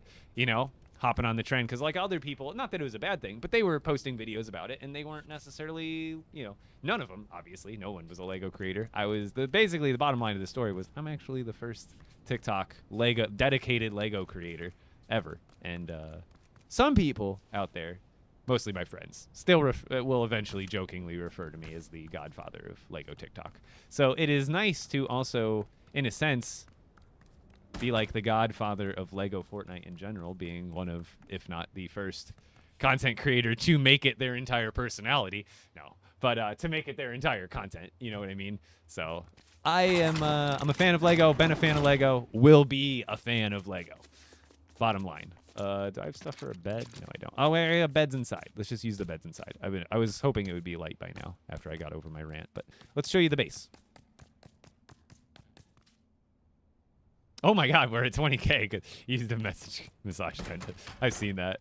You could do that technique here. Let's sleep it. I'm gonna check in for one night in my dorm. Yeah, I make some LEGO IRL. I haven't done as much custom building, especially lately with the game. But I have some stuff that I built. I got a few things back there. And then, obviously, the official license sets that I've built with instructions. But yeah, I do some custom stuff from time to time. Just not anything recently, and not in abundance overall.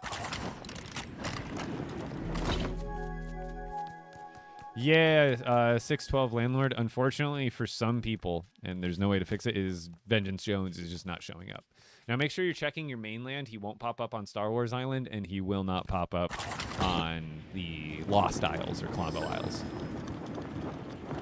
So this is my Supernova Academy. This is an expert, so all of this was this is why I'm farming right now, is because all of these builds costed a ton of marble, a ton of glass, a ton of knot root to build all these deco and builds. But this is all from the ground up, custom, by me, solo. Let's take you through it. Because I will have a YouTube tutorial, but I've been slacking on it this week mostly due to personal technical difficulties and other stuff that's been going on in my life. It's been kind of frustrating me. But beside that, give you guys a live tour. I would imagine that's what this next update is going to entail, Allie, is that we're going to get those. I don't know for sure, but that's like my best guess, right?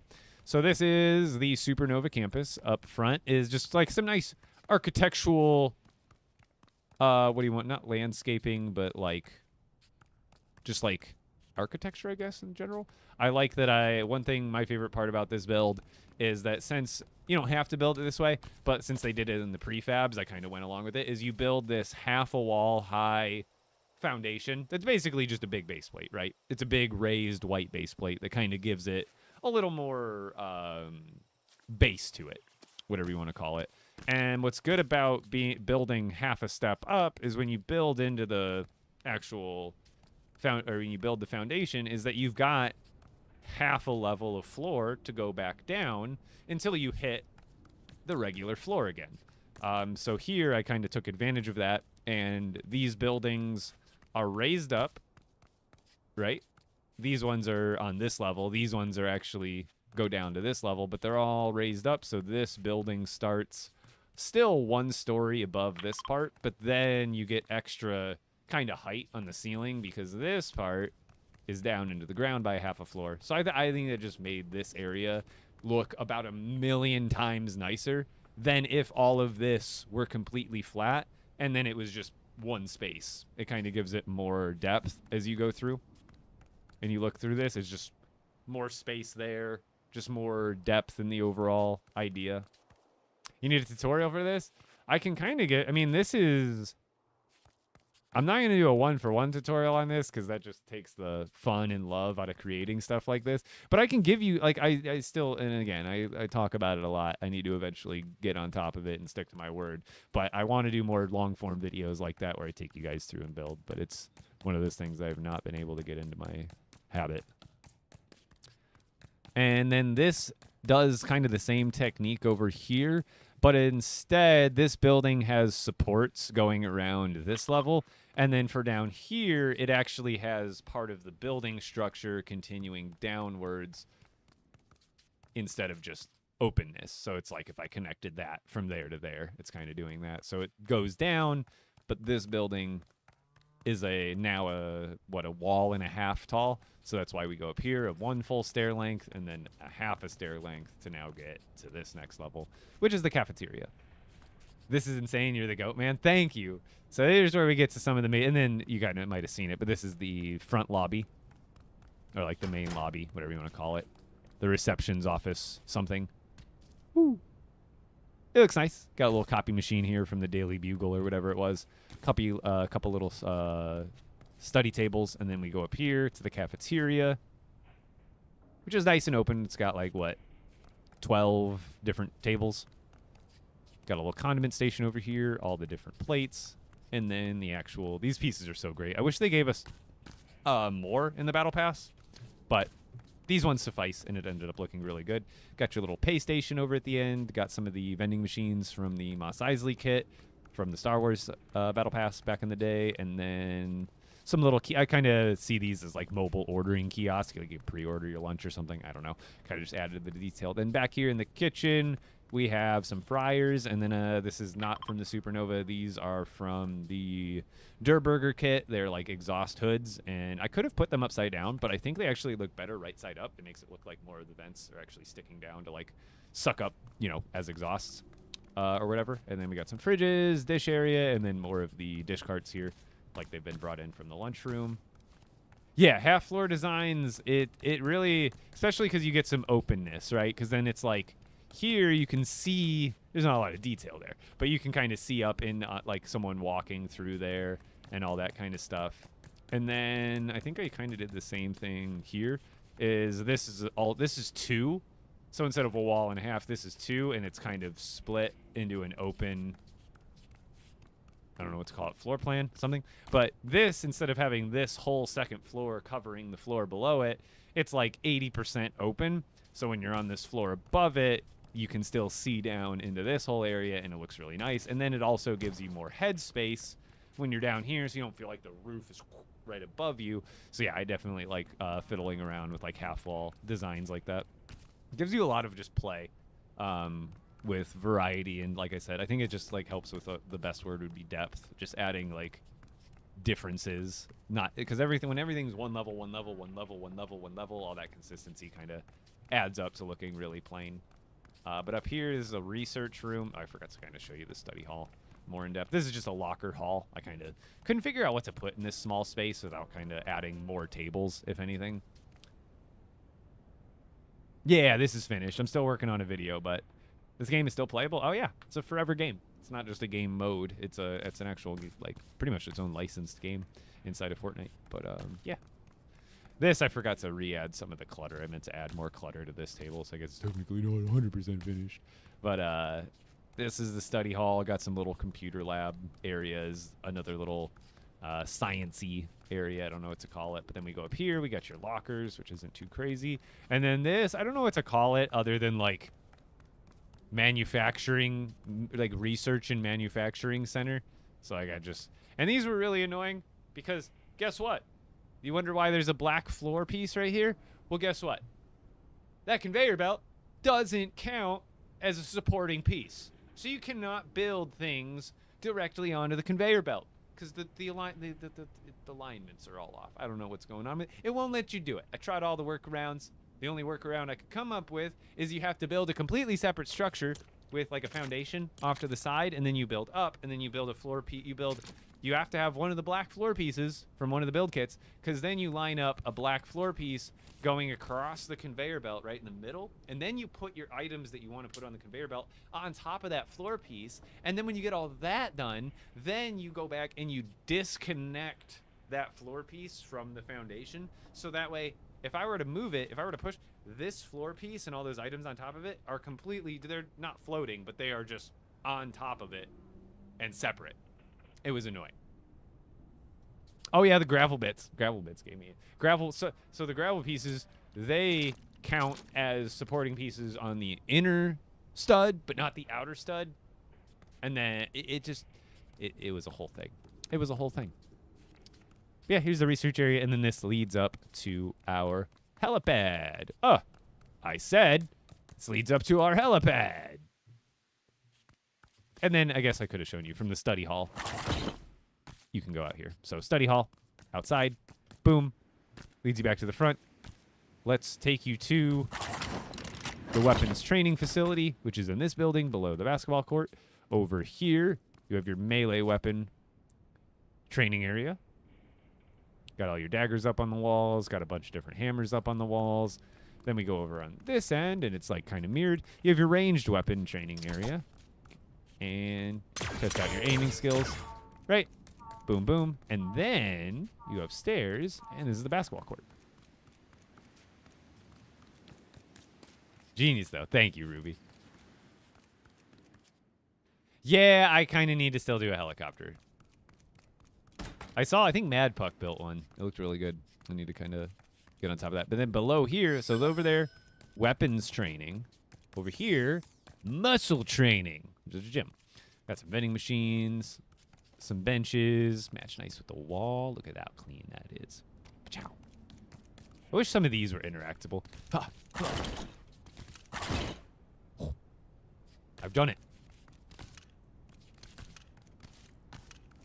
The only thing that you can actually use is the treadmills.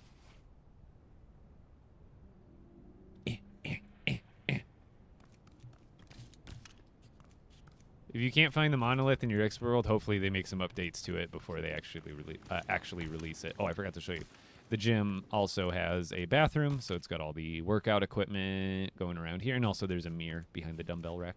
And then over here, we've got some bathrooms, sinks, another mirror, lockers, and sauna/showers. Shing, sparkle, sparkle. And then we have the tennis, or the net sports courts. Tennis, pickleball, whatever you want. This was about 30 hours. I will have like a full detailed tour up on the YouTube. If you want to see some of my other tours and builds, check out my YouTube for sure. Same user. But this was about 30 hours of on-stream building. And a lot of that time, like sometimes is a little, not like exaggerated, but because it's an expert mode, And I, like, even if I bring all the materials with me like I do, like, how much time did I spend, chat? Like, just going back to these chests and being like, oh, I'm out of marble. Here, grab another couple stacks of marble so I could keep decorating and stuff. It was tedious. But otherwise, it was, like, I think 30 hours of streaming across, not all at once. It was, you know, across, like, a week or two, different streams and stuff like that. Yes, thank you, Oliver. How much of your builds are planned ahead and how much are just... They're pretty much... I mean, it's like both. It's like I go into it with, like, no idea what I'm doing until I hit ground zero. But I pretty much just, like, get a general... I generate a picture in my head real quick in my own personal ChatGPT, and then kind of just form a... Like this, I basically started with a huge square. And then I was like, you know what, at the front, I kind of... My first vision was I wanted buildings suspended above something exact. I was like, I want the floor to be below the main foundation level, but I want a building suspended above it, and I kind of started with that idea, so I built in these little divots into the architecture here, and then from there, I was like, okay, well, let's do another one in the middle, and I'll kind of build a main building. It's kind of like spontaneous, mostly, but it's like, I have a vision from the get-go, but there's no, like, schematics or, like, anything that I draw out or anything like that. Okay, so the only thing I haven't shown you so far, I think, is the dorm rooms, which are over here. So here we have, like, the little kind of just common area. Some lockers, a vending machine. Down there is the bathroom. I'll show you that in a second. But these are all the different dorms. There is 1, 2, 3, 4 dorm rooms built into this, and they are all technically identical, but I did decorate all of them. They all house 2 students. So you got 2 bunks, so technically this is like 8 students in one hallway. Got a bed, a desk, you know, a wardrobe, some decor, little screens, whatever you want to call them. And yeah, pretty simple, but like kind of how a normal dorm would be. Kind of cramped, pretty uniform, symmetrical, boom. And then that just happens 4 separate times for all the dorms. And then, when you come around here, this is where the bathrooms are. Another little seating area. I had to put something there. I could probably put a statue there. That might be better. Who knows? Got the bathrooms here. And more showers. Gotta have showers in the gyms and the dorms, you know? What's up, Primo? Yeah, there's a new update. It's based around the spires that popped up in our world. They're supposed to activate sometime in July, says the patch notes from the last update. That is the information I'm going on, is based on the patch notes telling us pretty much word for word that be prepared because these spires will open up in July.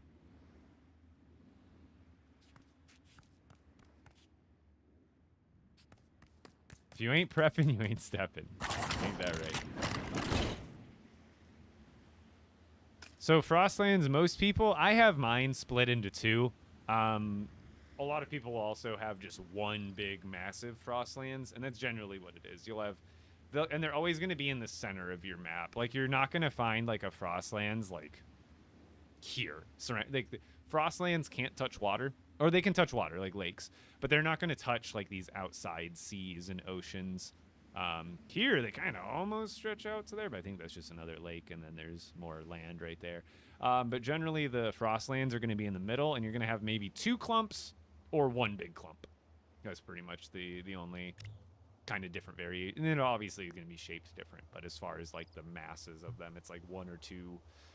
Has anybody heard of a seed that has 3, you know, 3, and it would probably all be the same surface area. Generally, with the generation of the maps, if you have 1 big frost biome, it's probably just about as big as both of my smaller ones put together.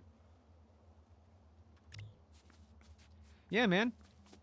I repeat, the LEGO Fortnite update is July 15th. Is it? I don't think anything is confirmed, but have they confirmed it? I haven't been on Twitter in a day or 2, or looked at it. Oh, my leg! But I don't think we've had any official confirmation from anybody. Or any source, rather. So what I do to prep, it's kind of what I do before every update, because, like, obviously, I don't have any insider information. about what the updates are. So my guess is as good as yours, but generally it's worked out pretty well for me. What I do is before an update, since I'm like a crazy person and I already have tons of stuff, is I go back through my inventory at my main storage base, and if there's anything I'm running particularly low on, I just go crazy on it. And then even the other stuff, like I kind of stock up to like, 3 chests of this, 3 chests of this, just so I kind of have everything locked down. You never know after when they do updates, especially with these bigger ones, with kind of them almost adding expeditions mechanics to Odyssey here. Whenever they're going to do that, they could change up how the charms work. They can change up what different things cost. Certain items now that are less valuable or easier to get might become more valuable and harder to get later. So while an update, before I know an update's coming, usually I'll just farm up pretty much as much stuff as I can, especially the stuff that's easy to farm in abundance.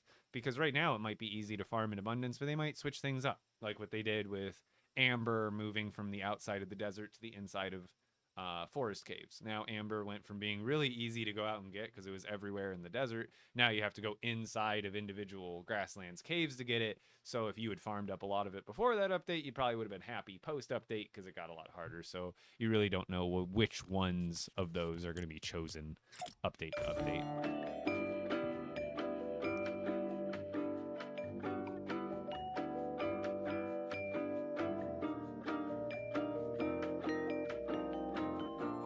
How do I convince my parents to spend $300 on a home loan set? You can't. There's no way. It's kind of part of being a kid. There's really no way you're gonna convince your parents unless here's the way: is kids are out of school still, right? No, right? Yeah, kids are still.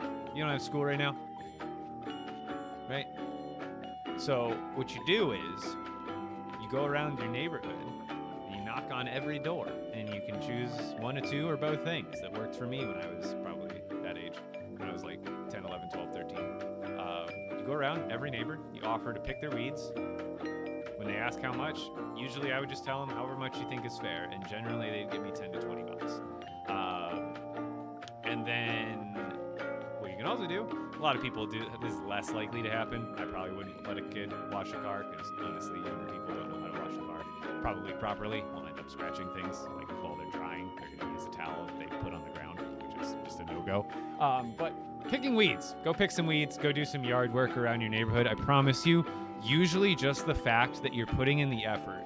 Most people that are going to pay a kid to do some yard work, they don't care about, do a good job, right? That's not what I'm saying. But most people, like if a kid was to come to my house and be like, hey, we noticed there's some weeds in your yard. We were wondering if we can clean it up a little bit for like 20 bucks. I would pretty much never tell a kid no if he came to my door and did that. It is a very easy way to make money when you're younger. And that is literally in a weekend, you could do a dozen jobs a day.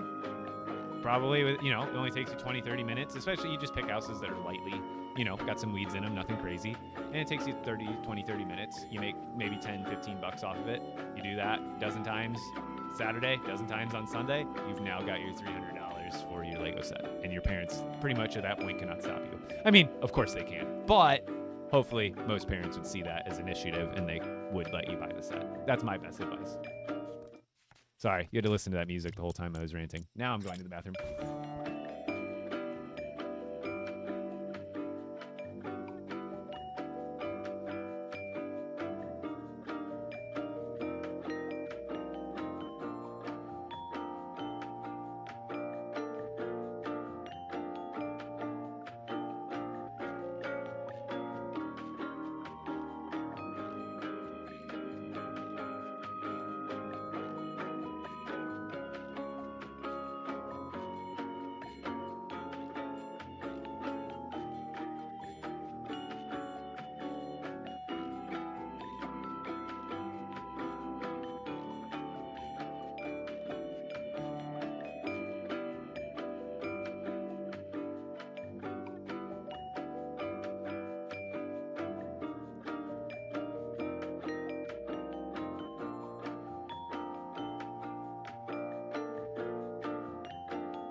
you have a good one, Oliver. No, unfortunately, Mud Mapper. So the way you can tell if it can be mapped to your village chest, if it's in this section, it's a no for all of these. The only ones that will connect are the ones under utility at the bottom here, marked as village chests. Maybe they'll add them in the future, but for now, no. 'Tis unfortunate.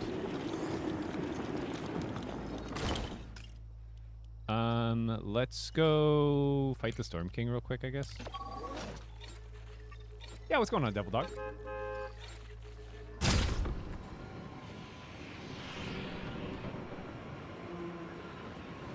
Yeah. You gotta get a lot of materials for the supernova stuff. That's why I do because I like spent it all. Davis, thank you for the roses as well.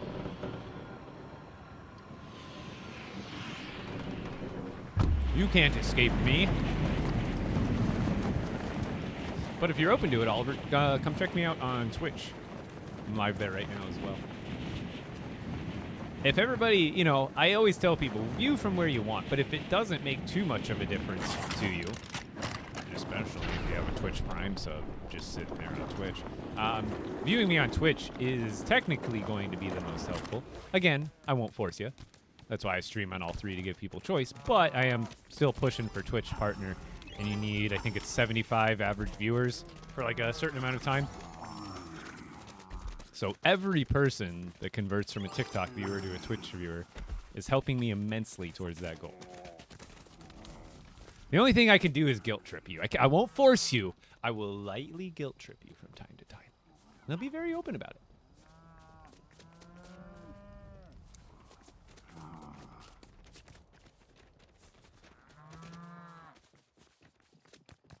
That, and like I've always said, that not only is the view a little better on Twitch as is, but once I hit partner on Twitch, it allows Twitch doesn't allow you to have above like a 6,000 bit rate, unless you are partner, and then you can have a like unlimited bit rate.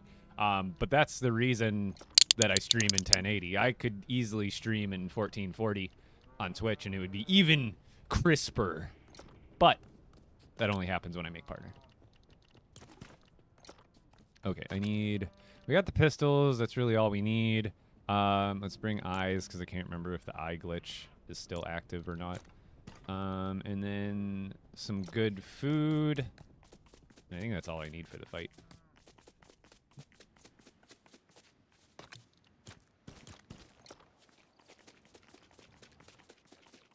From YouTube to Twitch, you got my support, man. Yo, Devil Dog, thank you. I really do appreciate it. Do you have yeah, like all the builds? Technically, not yet, because there's some expeditions items I have, like, even though that the level cap isn't released all the way. But there's still, like, some Rift Ripper items I've yet to, like, I can actually show you, I think.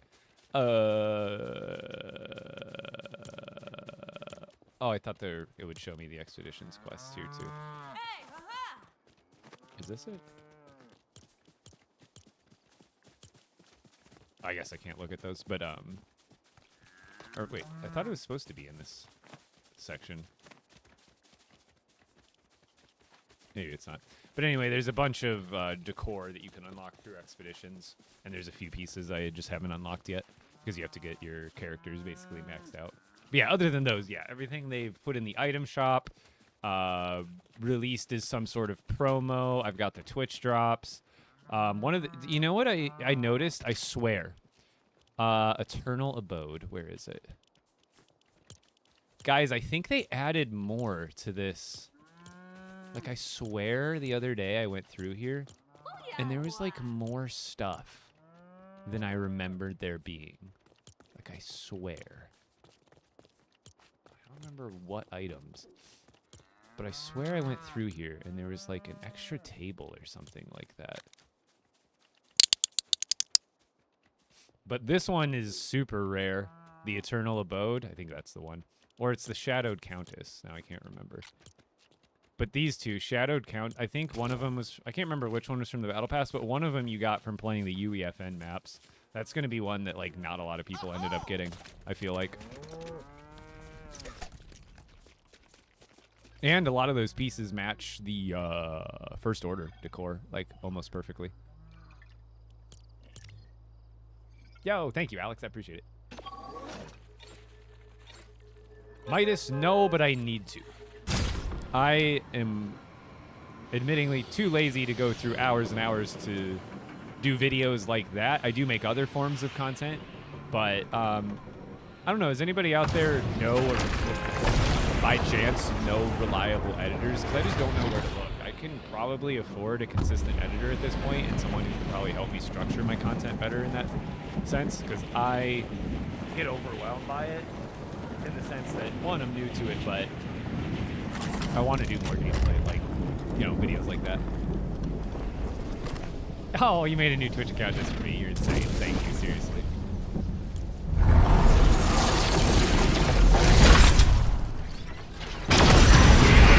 For those of you who have never seen it, this is not a POI. I built this. There's no interior decorations. It was mainly just to decorate the mountaintop of where the storm portal is. Oh yeah, some of the... It does break from the... If the storm is going, and because like, if I'm logged in and I'm here, it can get broken. If I'm not over here while I'm logged in, then it's obviously not rendered in and nothing's happening. But this is my storm village, which you can see some of the roof got broken over there. Some of the terrain, or some of the stuff that drops out of the sky that rips in, hits, it'll break it. But otherwise, here's my big, evil storm castle surrounding the gate. If anybody hasn't seen it. All of that just to make my portal look weird. Yeah, I used the new build set for the academy. Yo, Allie, thank you. We'll learn to edit from me. Wait, oh, dang it. I have to log out. This one did, see, this is the other reason I don't want to do him. Half the time I come here, he's not here. Do you think he'll pop up if I wait, or do you think I have to relog? I don't think last time he didn't pop up at all.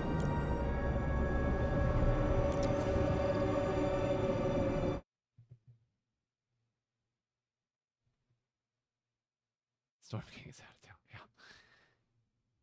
yeah. Could have left his loot. The thing that sucks is then it kicks me out, and then it automatically kicks me out of the storm. So I'm going to be like... Oh, I hate this. I need to build another bus station on the edge, because it's as soon as I log in, it's gonna give me like the purple 2 hours later, and then it's gonna kick me out to the outskirts of the storm, which puts me like in the ocean next to Storm King Island for some reason. So I'm gonna have to like, and I don't have a grappler with me, so I'm just gonna have to hoof it all the way up the mountain. It's gonna take me like 5 minutes just to get back there. Oh, and it also doesn't want to let me in now either.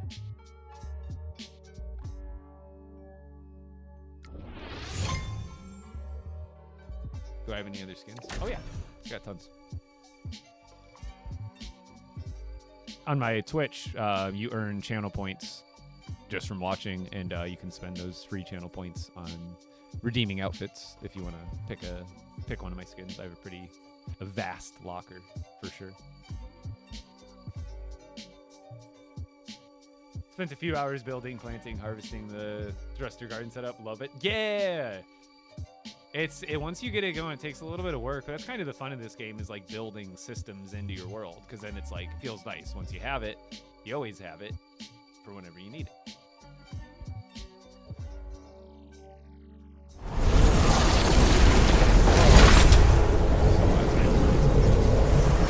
Storm sick thing, transport me out, and now, for some reason, couldn't tell you why, this is where it teleports me, pretty much between the two islands. Thank you for your patronage. And I wish you could pull your parachute early here so I could actually float all the way in. Yo, Devil Dog with the Prime sub. I knew someone had a freebie sitting down.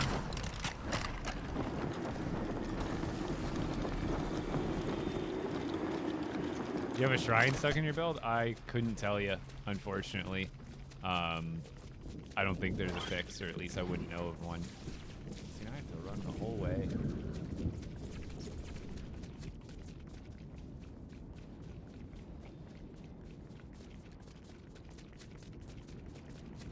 And I think the entrance is like on the other side.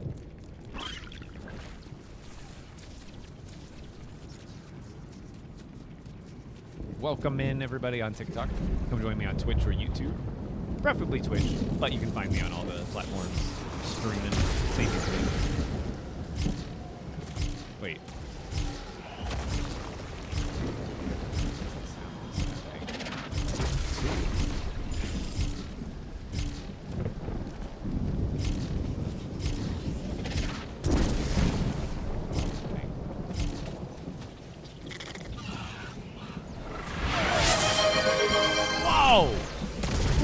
That an anonymous gifter. Well, you crazy person. Usually I don't know. Thank you. Shout out to King David, Sammy Q, CGG, H Lucy Games, Frosty the Kid, and Queen Lala. You just got gifted a sub simply for being in the Twitch channel.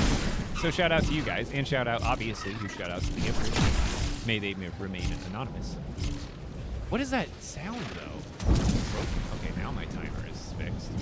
What? What is happening? It was McChillenward. Let's go. Yeah, I don't think he would take the credit if it wasn't him, so I believe him. Got the hype train. Another reason to get over to Twitch, y'all. People be nice around here. See, it puts me on the opposite side that the entrance is. What is this timer glitch? Am I just discovering new bugs as I play the game?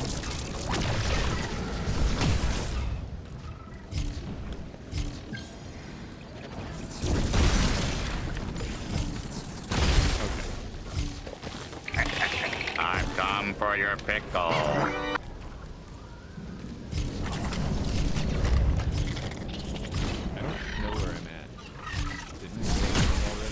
There's the entrance. Why is it making the noise, though? It's the most annoying thing I've ever encountered. It better go away. Inside the actual gate. Zeppelin with the 200 bit. Thank you. You just had to level up the hype train, didn't you? Just had to. Thank you. I think I did. I don't know what side it's on. It's impossible to tell from the other side, and I never remember because I don't have to do this that often. This is a load of barnacles. It really is. I didn't bring a grappler because I didn't think I would need one. It's like bus station right to it.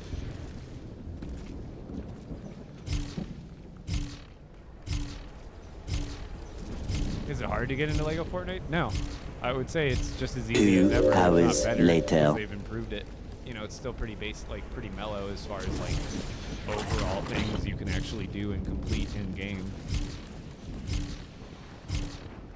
Like 10 solid hours of gaming, you'll probably catch up to any, you know, casual player.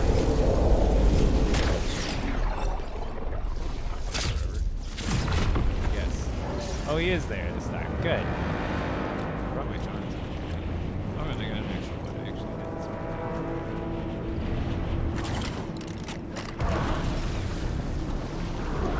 All right. This is why we do I'm in smoking. danger. It's a waste of more time than I need just working through bugs to get to him.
Wow, certain parts of the game are just way too loud.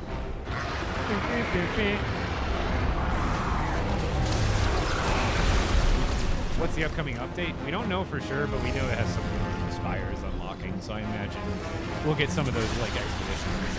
No, that's not guaranteed, but that's kind of like my best educated guess. Oh yeah, the bed. If I die, I'm not too worried about if the bed's far away at this point, but yeah, I should have.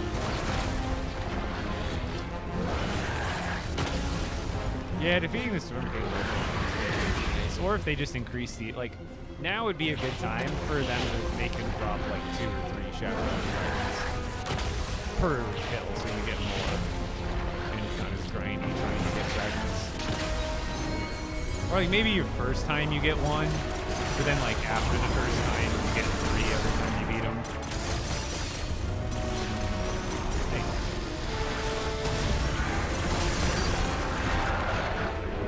Yo, from Sweden. How's it going, Nicole? 40? It's hard to hear me right now. I can try turning myself up too.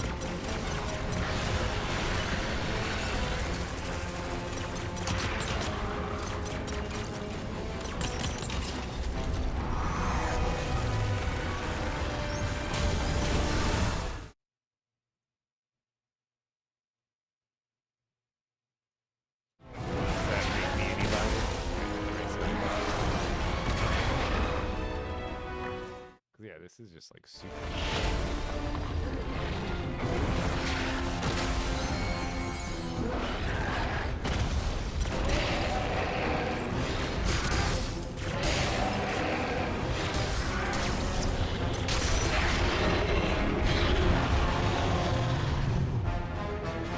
Pretty much everything, Mr. Jones. Pretty much everything.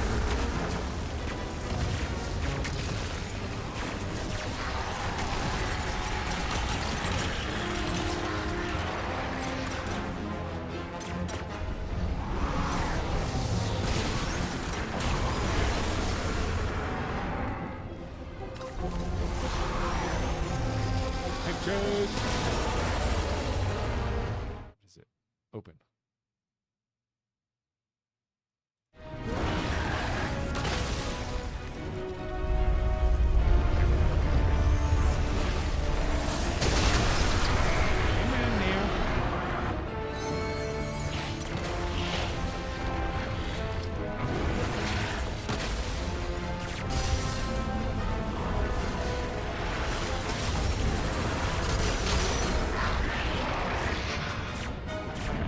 It's hard to get those actually. It comes down anyway. You could, if you were really good at aiming, you could break this a lot faster if you could actually hit the shots while he's up there.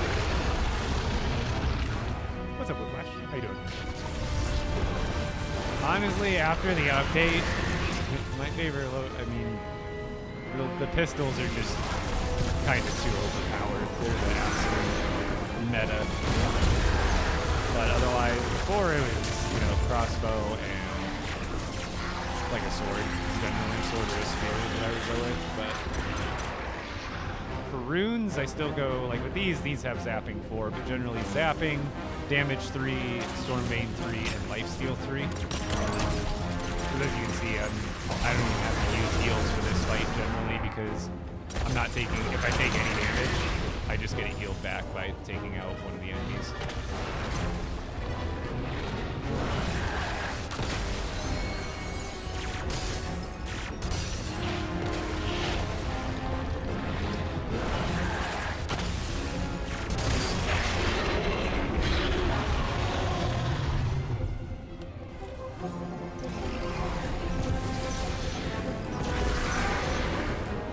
Luck is good too if you're trying to like maximize the amount of rift crystals and eyes of the storm you're possibly getting. Like, you know, that could have been a double rift crystal instead of just one. Same with the eyes.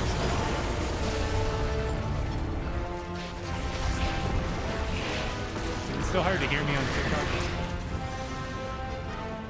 I might play some expeditions. It's been pretty laggy for me lately.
So Zeppelin, how does it sound? Is that better? Okay. Turn the right back up.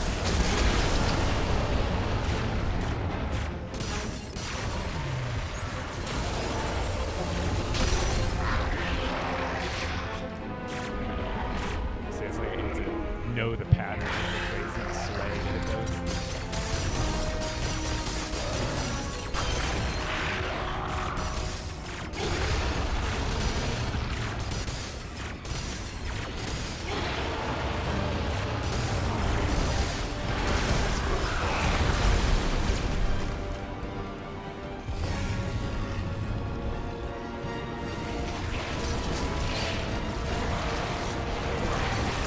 Hello, Megan.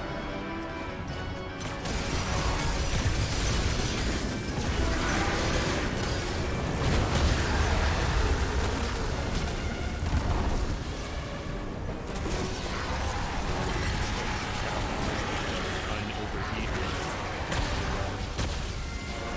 Okay, then when they overheat, you have to switch. Jesus. Every time it overheats, it's like I can't shoot them again until I switch back and forth off of it.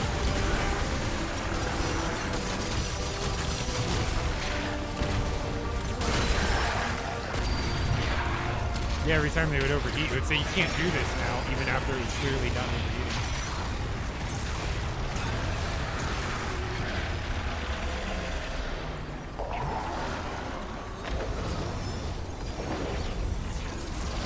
I could run Super Speed, I just haven't done it yet. I wasn't planning on even doing the Storm King today.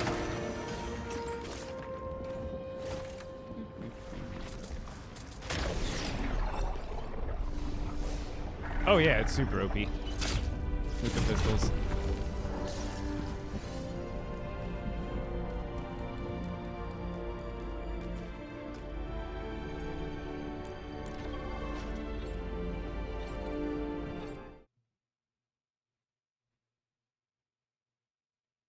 Oh, there's the new emo we unlocked.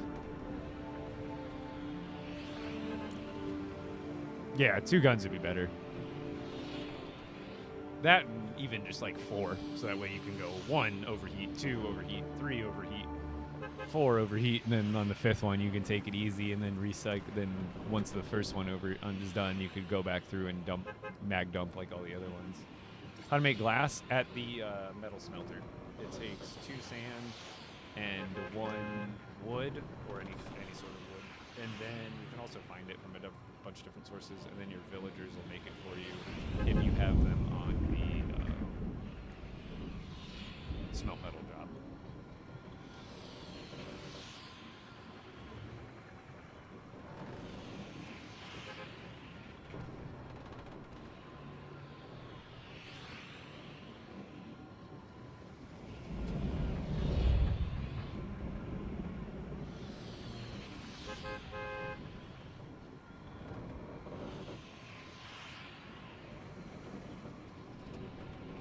And the fast travel is so inconsistent. Sometimes it's like immediate, like no loading screen. Other times it's like, did I crash?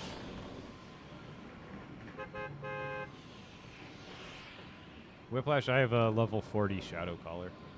And then my Rift Ripper is like 34, 35, and then my Hunter is like 31.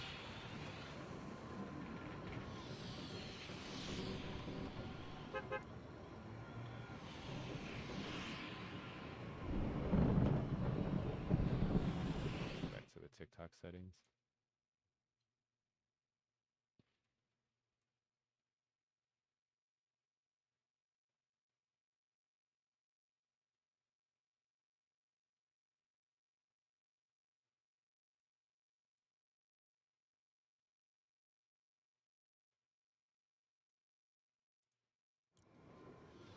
Is that any better?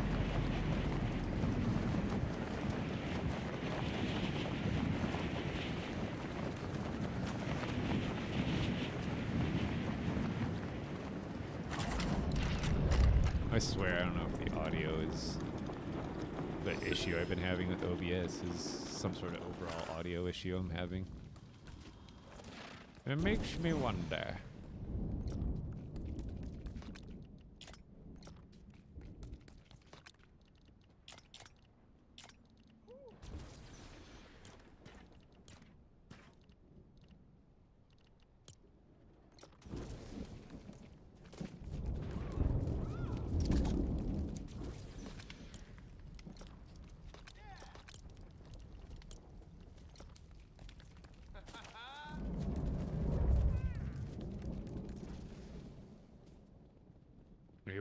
1990s Taco Bell cup? No, a Rick and Morty shirt.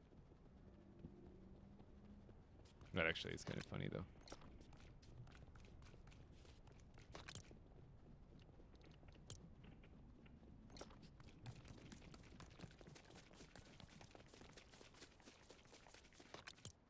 Oh, one more and I have 3 chests full.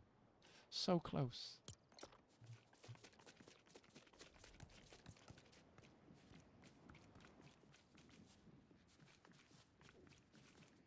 Yeah, I didn't crash, luckily. Just took a minute and a half. Alright, so we might actually do some expeditions for a little bit. I'm trying to think. I could use a little more metals and stuff. Like, I'm not doing bad on copper. Like, I'm not doing bad on iron. Gold, maybe a little more. Gold bars, obviously doing good. Maybe do some more metal, but I'll just collect those from villagers. That's kind of the only thing I could think to do real quick is do a little villager roundup here. Oh wait, first let's get these villagers. Switch to day.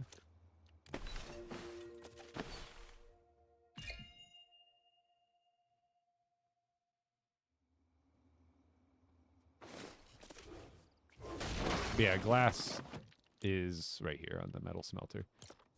You just need to dig up sand from using a shovel in the desert. Alright, where are all my people here?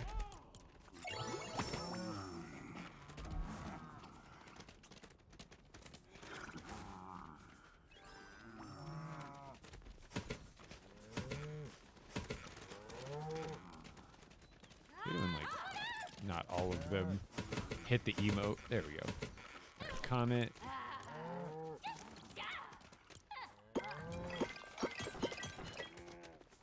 Lane.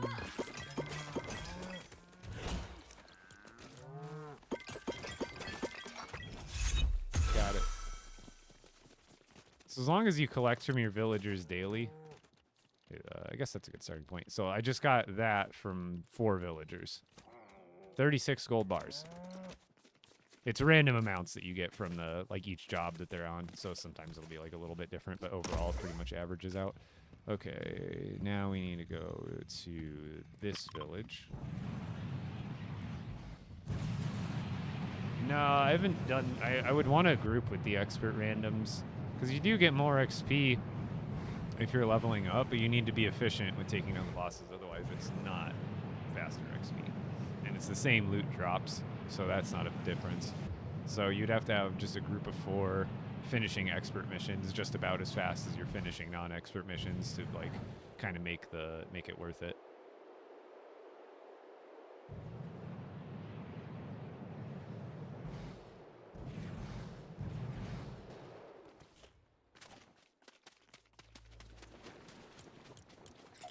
Gather around now.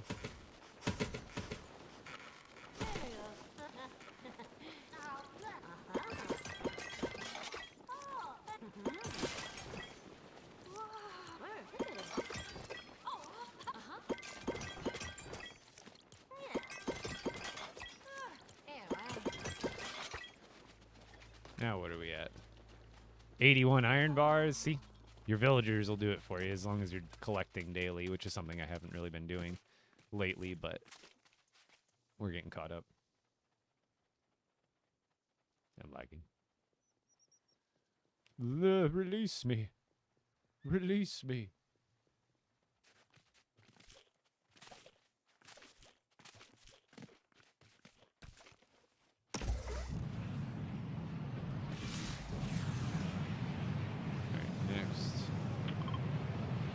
There.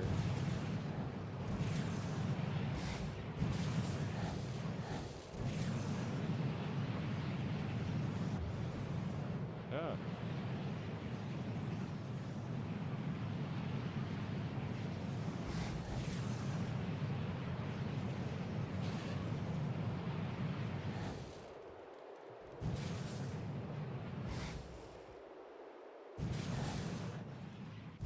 Just love lag. And I love that I get stuck in this part of the vehicle. I love that too. But more than that, I love the lag. This is my Dur Castle. Where are my employees? That guy literally just like photobombed the freaking screen. I saw like her head pop in for like 1 second. No, I need everybody at the meeting. You too, Cuddle Team. Okay. We're all in attendance.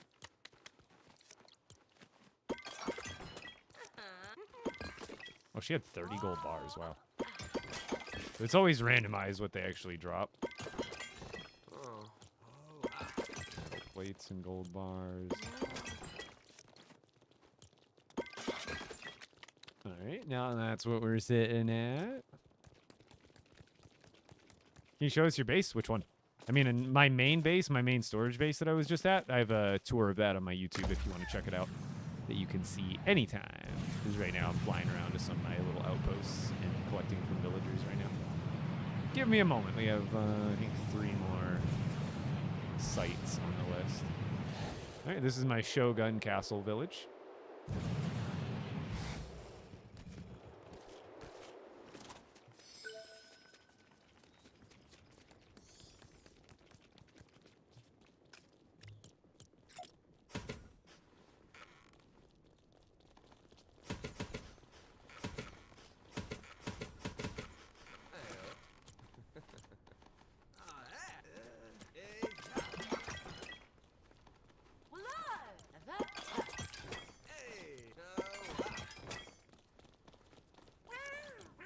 I can change you, because now I don't need him on Animal Caretaker here anymore. So we can reassign you, buddy. You're not taking care of pigs anymore. Hey, no. How'd you... He juked me. Jobs. Help. Refining. No. See, I don't have animals to take care of here anymore. Now, oh, I don't want the treat. This is all from one collection. I did not hand farm a single one of those. This is just from collecting from massive amounts of villagers. Which is why I recommend having villages set up like this. So you have like, what you want to do is you have like, you don't have to have them decorated. Like you'll see this village is all decked out. That village is all decked out. But otherwise, this village is more of just a villager outpost. Where what you do is, and I should make a little quick tutorial on this.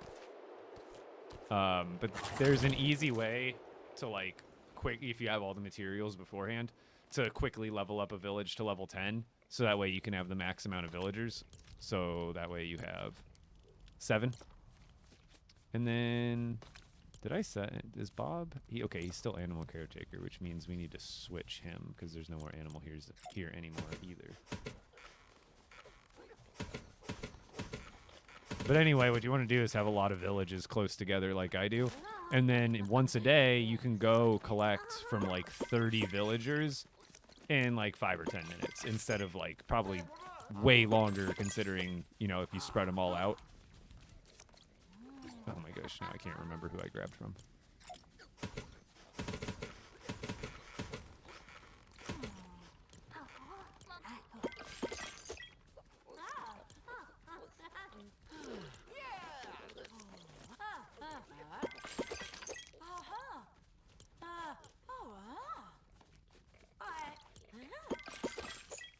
And then Bob, we can switch you. Smelt metal is what? Oh wait, yeah, I guess metal is fine. Don't I have someone on metal? I guess they're all in gem. Okay. And see, that's just from one. Those are the gem. I got 50 cut sapphire, 50 cut amber, 60 cut ruby, and 20 cut emerald, just from this one village, which only had 6 villagers working on it. So you can go and collect that once a day.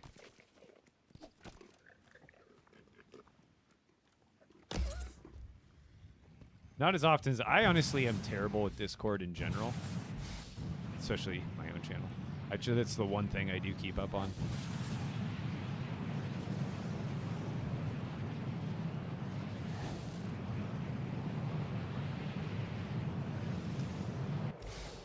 But no, admittingly, I've not been checking on it lately.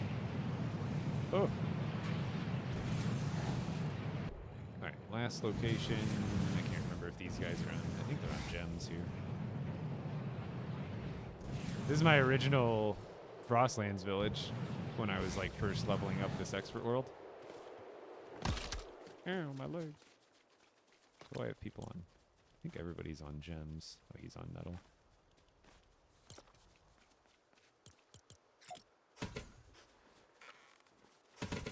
It's really good. Thank you.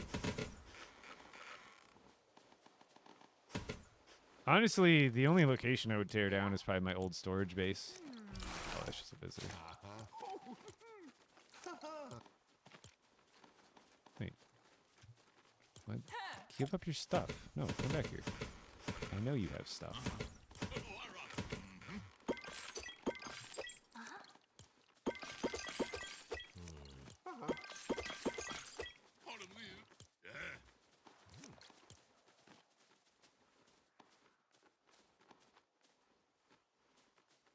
Okay, he doesn't have a metal smelter, I guess? Oh, they don't.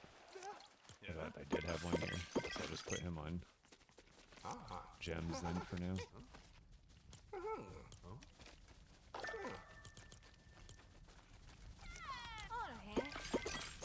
Okay, I think that was everybody. Boom! That's all the stuff I just collected.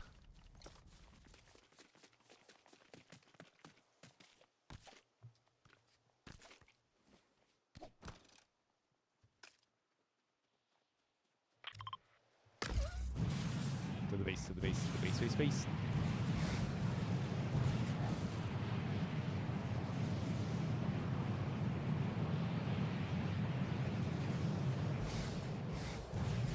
Ooh. I think after this we'll run some expeditions maps. I can level up my Rift Ripper a little bit. Try to get some more of those decor items. Oh, lag spike. It's probably because I'm driving. It's probably because that base is all that has to unrender, and then it has to start rendering my storage base over here. I tried to make these far enough away where they wouldn't render it, which they don't render at the same time, but it's still hard to transition from this area or from over here to where my main base is. So it's like unrendering, it's like trying to forget about stuff at the same time it's rendering in my whole base. I think it's just too much.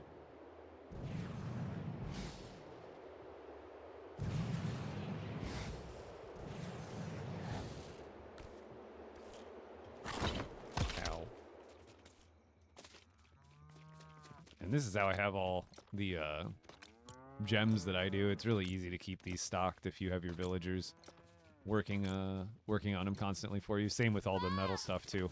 Get a handful of villagers on the smelt metal, and you'll really never have to worry about at least collecting the bars ever again. And then also metal plates are nice. And then boom, that's all of it. Do you have a tutorial for the angled launchers? Yes, I do. TikTok and YouTube Shorts should have it in there somewhere. I'm almost positive I posted this. I don't know how long ago it was new. It's hard to remember. But definitely have a tutorial for this. They're really easy to set up too. The tutorials, like, that's why it's a short. It's like maybe like a minute long. But yes. Expedition just crashed. Like for you or like for everybody?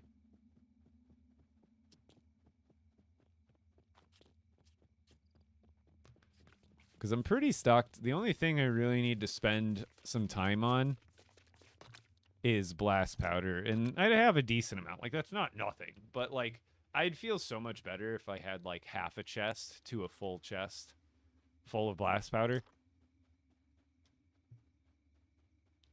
It's probably one of the most annoying things to farm in this game.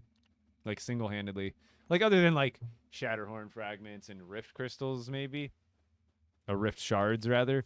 But, like, one of the more common items, like, I think blast powder is the most annoying. The best place, at least from my understanding, is to go to the Lost Isles. So, for that, we would want, like, a different weapon setup.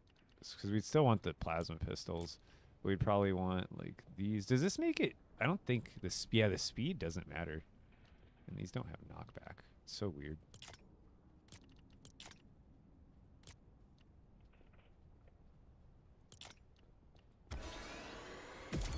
We want like a pair like that. And then we want probably, we don't necessarily need zapping. But I guess for skeletons, yeah, we probably do want zapping. What did I put on these ones, anyway?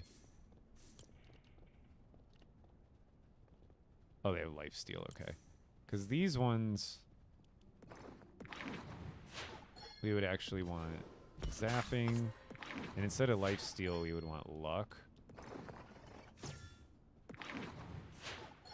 we want damage.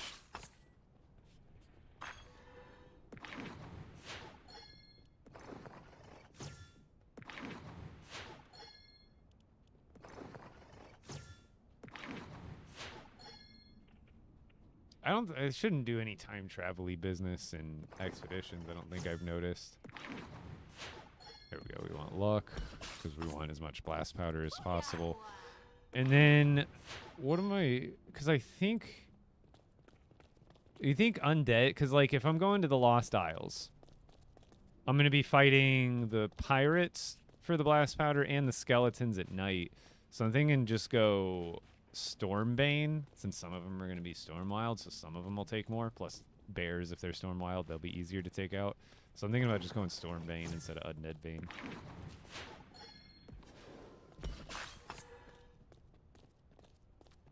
There.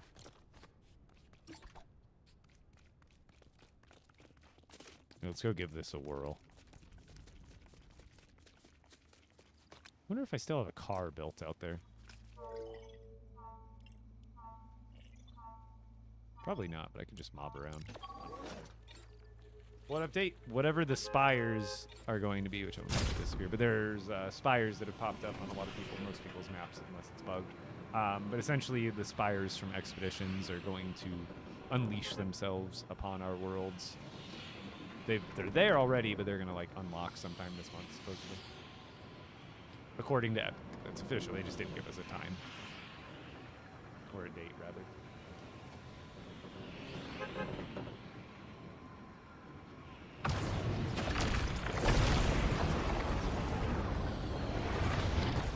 Yeah, that's the other thing is so like you can do everything. You can go from plants to skeletons to pirates here.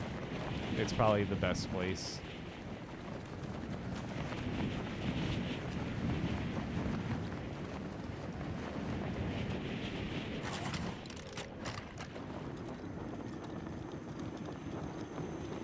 I forgot to test if the blasters worked well on.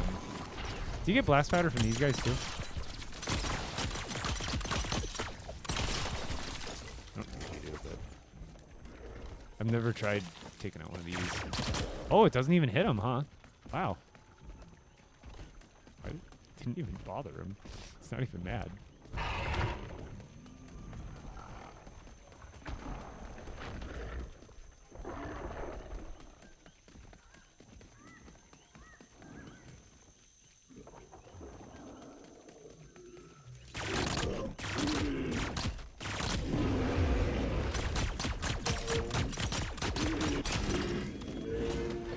See, I just got 2 bear pelts off of that because of luck.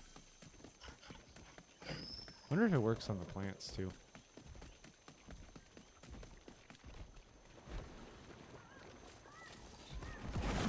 So it's these ones, right? And I think if you shoot them... Oh, it didn't give me anything. Or do you have to break this thing? Huh? Do you have to make them explode themselves?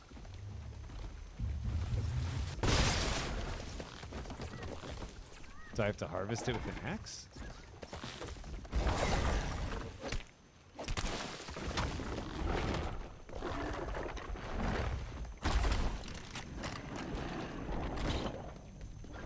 Like, do I have to harvest it with the axe? How to get those guns? You just have to do a little bit of quests in Odyssey from Vengeance Jones.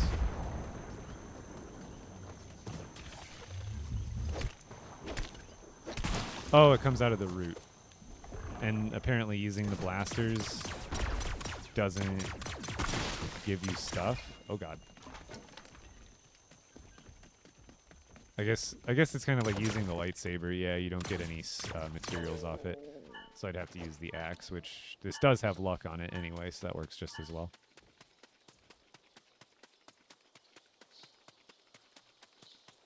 Yeah, it's only the red ones, but you have to break the bottoms of them. Like these ones probably won't. These ones probably give you like venom things or whatever out of this. Yeah, that makes sense.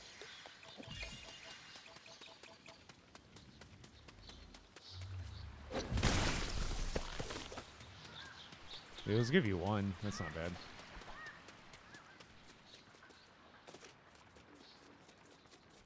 Is there really no people here? Why is it, like, I thought they always spawned guys, or is it, if you get the chest, does it, like, despawn the enemies forever? Maybe I already, like, opened the chest over here or something. I thought they replenished pretty much infinitely.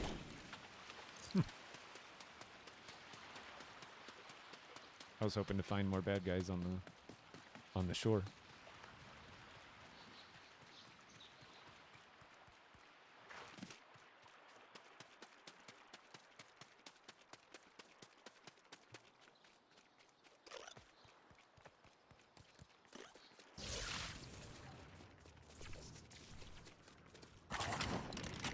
Let's just go grab these plants. Until nighttime. We can get bear pelts while we're out here too. Hey, what did that? How did he end up over there?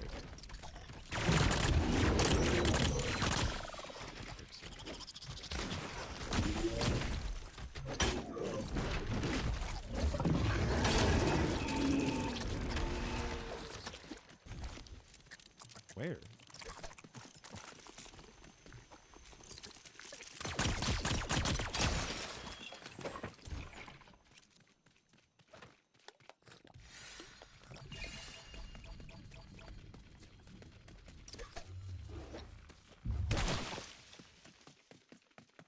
Yeah, they're pretty abundant, and I think these respawn too, don't they? Like, if I were to log out and log back in, are they gone? Because if they disappear forever, that'd be kind of lame.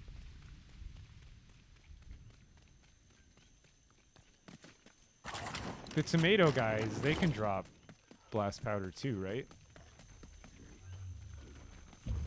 Yeah, the golems can spawn pretty much anywhere on the island.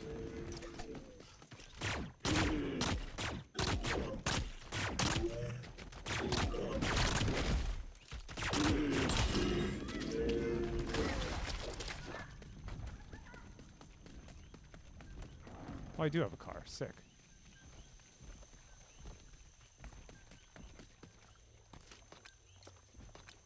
It's got locked and loaded, baby. Boom.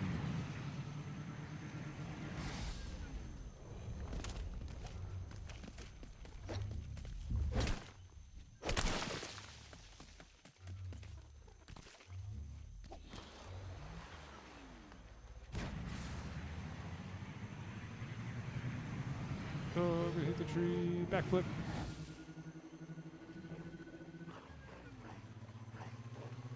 I swear I'd find more enemies by now.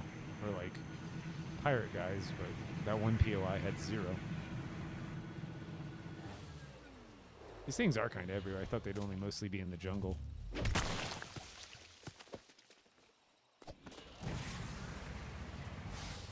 they are pretty abundant. Oh! Huh. Look at that. They're kind of rare. Not like mega, but the plain white Highlands cow is harder to find than all the rest of them, that's for sure. I already have one in one of my villages. But just chilling, huh? So does this POI have anybody at it?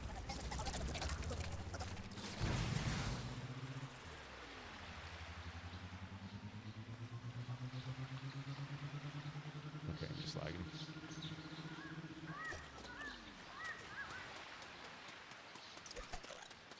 Oh, there's a guy. Hey, there's some people. Jeez! And a blast powder! Gotta love these guys. Oh, and they drop blast too. It's also nice.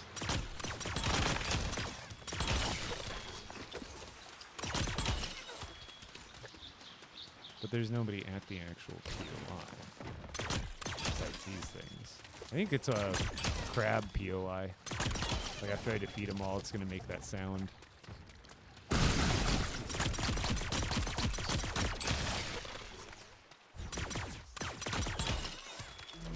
See? That little like leveling up sound, even though you're not doing anything like that.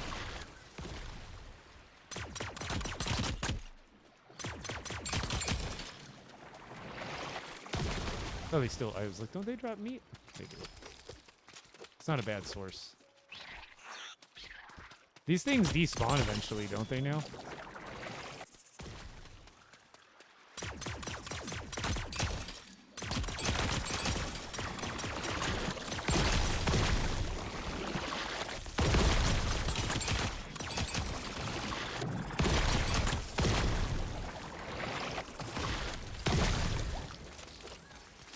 Yeah, I think the more they're like the enemy spawners. The more they spawn, I think it breaks itself. Yeah, eventually this goes a lot. You used to be able to farm these like forever. They're a pretty good source. So, granted, I don't need the stink glands, but I've always been kind of keen on getting the raw meat because that's like kind of annoying to get. Okay, got all the enemies here. So let's just keep like cruising the coastline. We'll grab as many explodey plants as we can, and then we'll look for as many like packs of enemies as we can.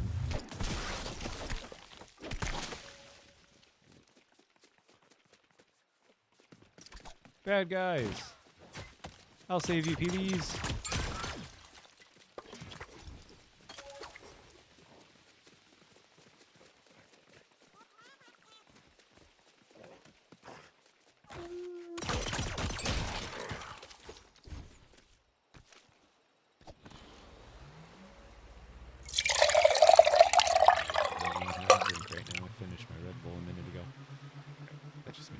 Get a drink.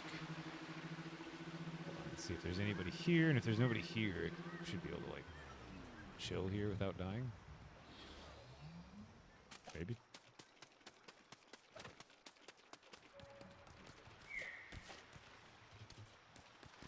Am I safe here, chat?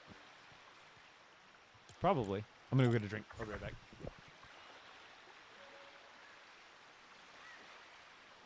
And will someone please kindly explain what you do in this game? Because I'm going to, or I can answer it when I get back. 2 seconds.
To get the blasters, I have a video on it. if you want to check it out on my TikTok. Otherwise, it's basically just completing the Vengeance Jones side quest. Oops. Oh, still going the right way. We're good.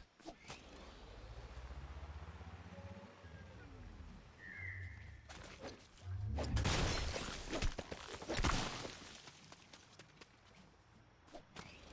think a machete is actually better to break those.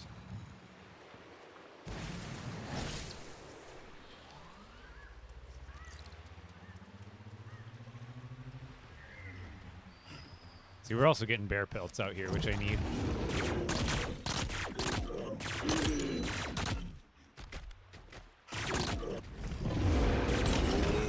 Need it. The bear pelts you need for the totem of returns, which I do have a bunch of, but it's always nice to keep up on it when you can.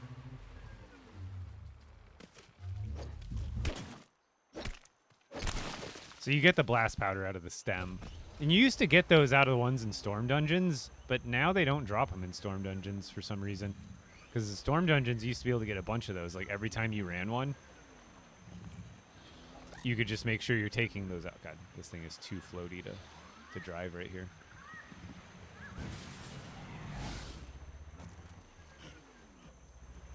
Oh, I could take the balloon off, but it makes it like a rocket ship.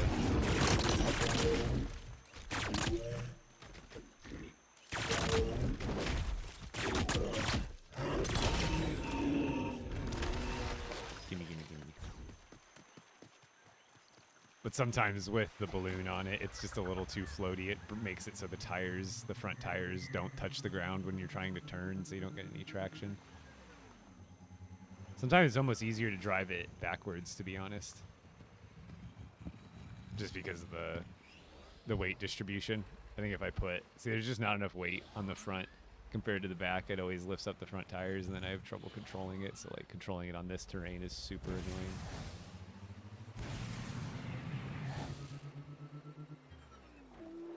How is there serious? Oh, there's some guys. Those are like, it's like one NPC.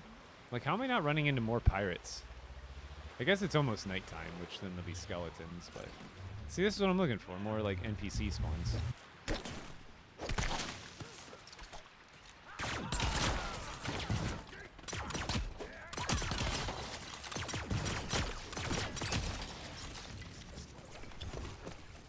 Give me old blast powder. And your cheese, for that matter. She should... If I open this chest, shouldn't more spawn too? Isn't that how it works still?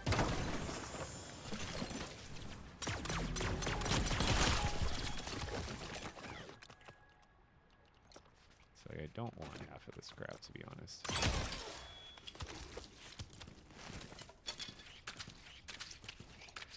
Like, as much as I kind of want to keep some of this, just like annoying to have your bags this packed full of stuff and then only trying to gather like a few things. Ah, it's gathering other stuff. Go away.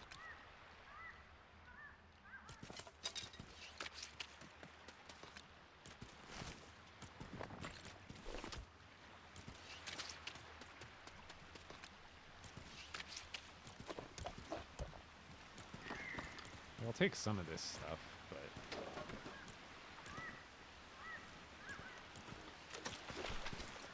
I hate it. Dude, if you stand around it too long, it just starts going back into your bag. It's the most infuriating thing. Like it should just be until you go back to it.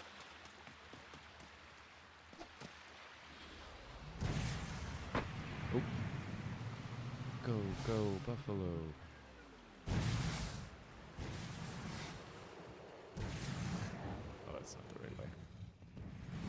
Nope, that's not it. Uh-oh. I have no more thrusters on this. I just screwed myself.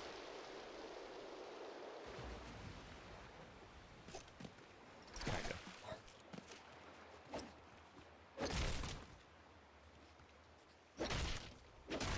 Aha! Don't worry. We can get ourselves out of this. If it's not lagging. If it's not lagging. If it's not lagging.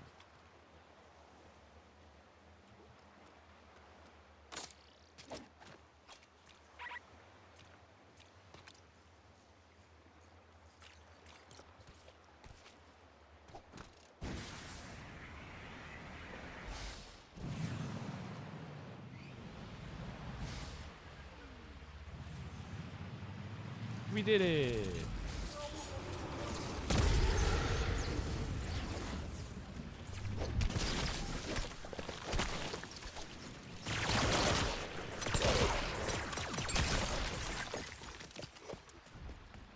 See, now I could just go around taking out skeletons because it's nighttime and they'll drop blast powder as well.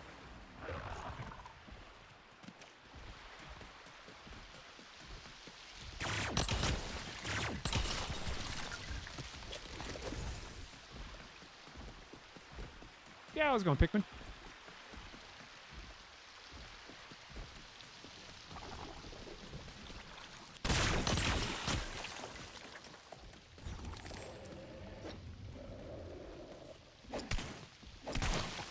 Oh, that was a stinky one. Let's not bother this guy. Bye!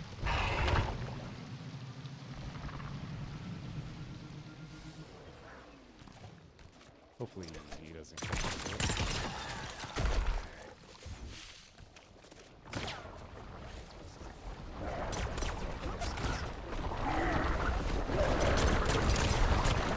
Oh, God. I have no qualms with you, Rockman. Mostly because I don't have any weapons to defeat you with me. I thought the pistols would work for sure, but they don't. You leave me alone. Please don't do the thing. Oh, God. Oh, God. Over here, over here, over here. Don't break my car. Yeah, come this way.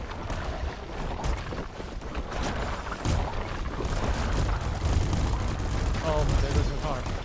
Car's good. Nope, the car's still good. Free stuff. Oh, God. Hit the thrusters. Just go. Fly, fly, fly. He's throwing a rock. He's throwing a rock. Get out. Go, go, go.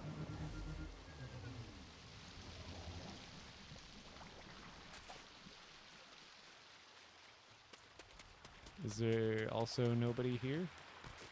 Oh, there is. Cool. Cool, cool, cool, cool. Whoa! What? Hold still. So I may defeat you. What? You went through the floor? Dude, get your life together.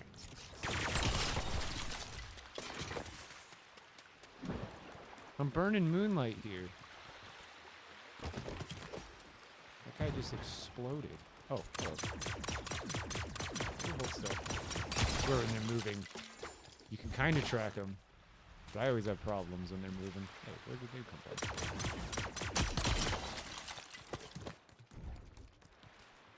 It's not quite hit scan, and it's a weird projectile. It's like a fast projectile, and the way the enemies moves is so, like, unpredictably rigid.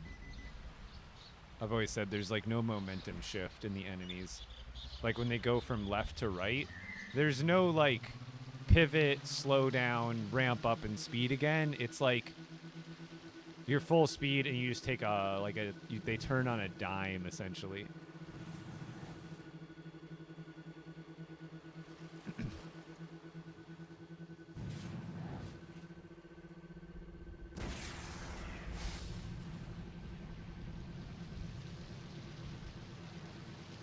I could be stopping for more of those plants, but I figured there'd be more, like, occupied POIs. Oh, God, I'm, like, inside the car.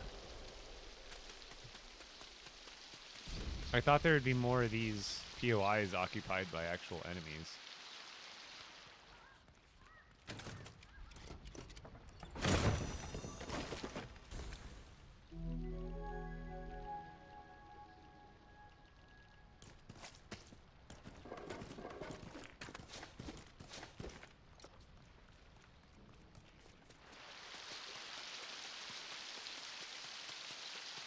Because the only other place I know to get blast powder good is, like, the regular desert, but that's only at night. Because otherwise, there's not as many enemies as I remember there being. Maybe I've taken most of them out, and they just don't spawn back. Like, if you take out, like, a group of enemies at a POI, I always thought they'd come back, but I guess not.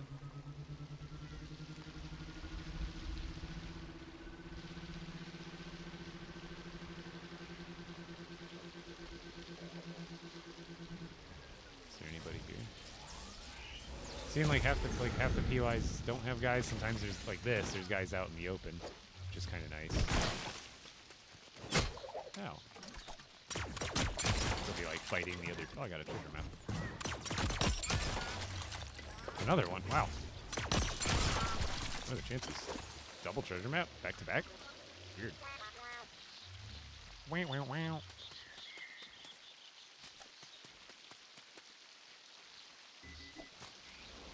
Been playing Odyssey lately? Yeah, hopefully we'll get an update here soon for the expedition stuff. Oh.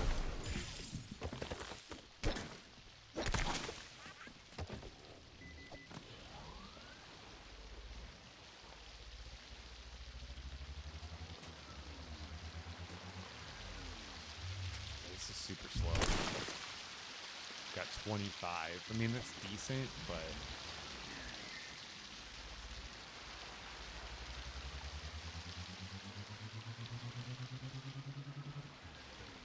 It's just so tedious. And I don't even know if these things respawn or not. I haven't been able to determine that yet.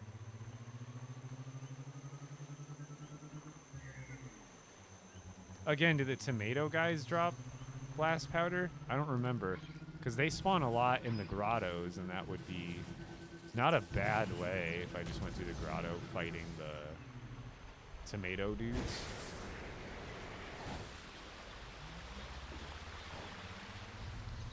Oh, bad guys.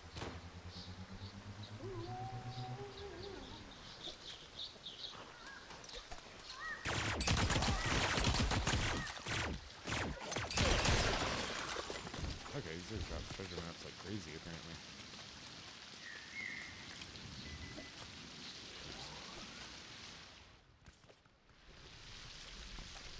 I'm tired of this switch.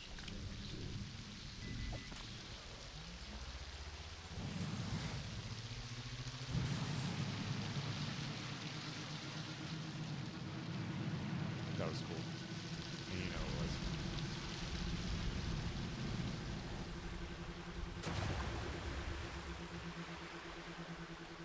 Do a barrel roll.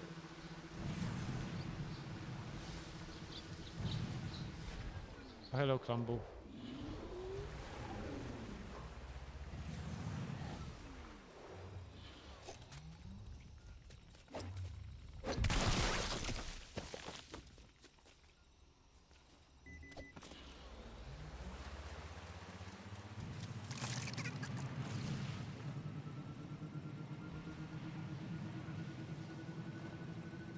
Slow AF. I thought it'd be quicker harvesting than this. But even with going for those plants, which have probably been the majority of what I've got it from, it's super slow. The only positive thing is like there's bears and stuff here, so it's not totally doing nothing that I'm not finding blast powder. It's the bear pelt.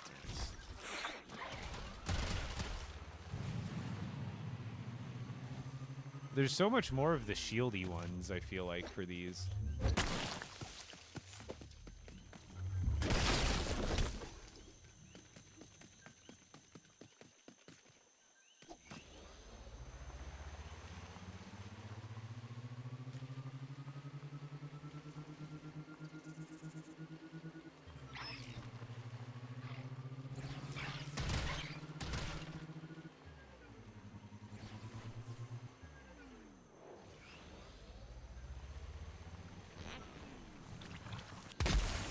That's not where you live.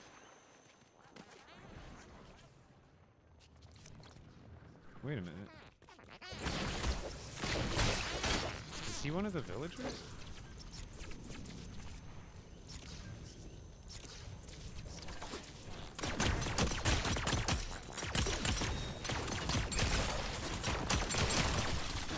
Stop hitting my car! Bro!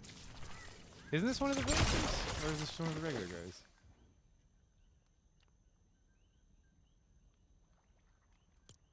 No, that's just one of the regular ones. I thought that was one of the villagers. They have names, but I thought they didn't have masks. Yeah, he's just a normal NPC. I didn't realize you could talk to the normal ones.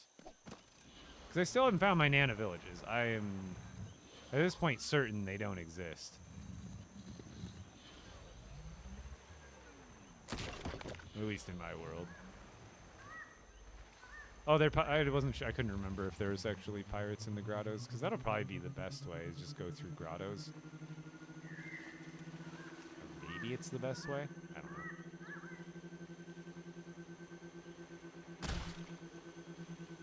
So there's only one way to find out, and that's to try. Let's see. Let's see if I can get any blast. I think these guys drop more like scimitar and stuff than blast powder.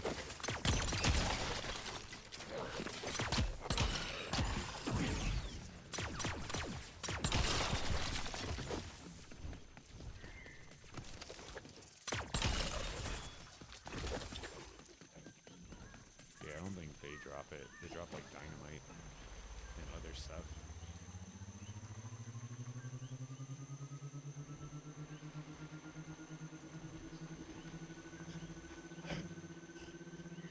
There was a bear. And there's glass.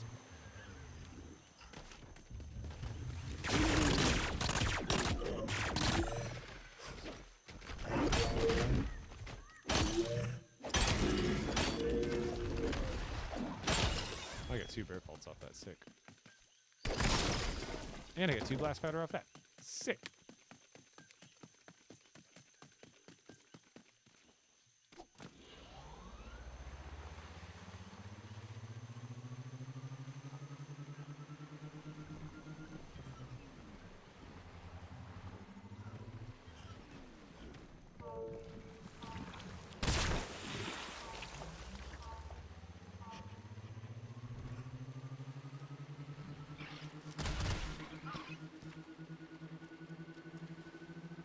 I feel like just the explodey plants are the least abundant. There's like shield ones and then stinky ones all over the place.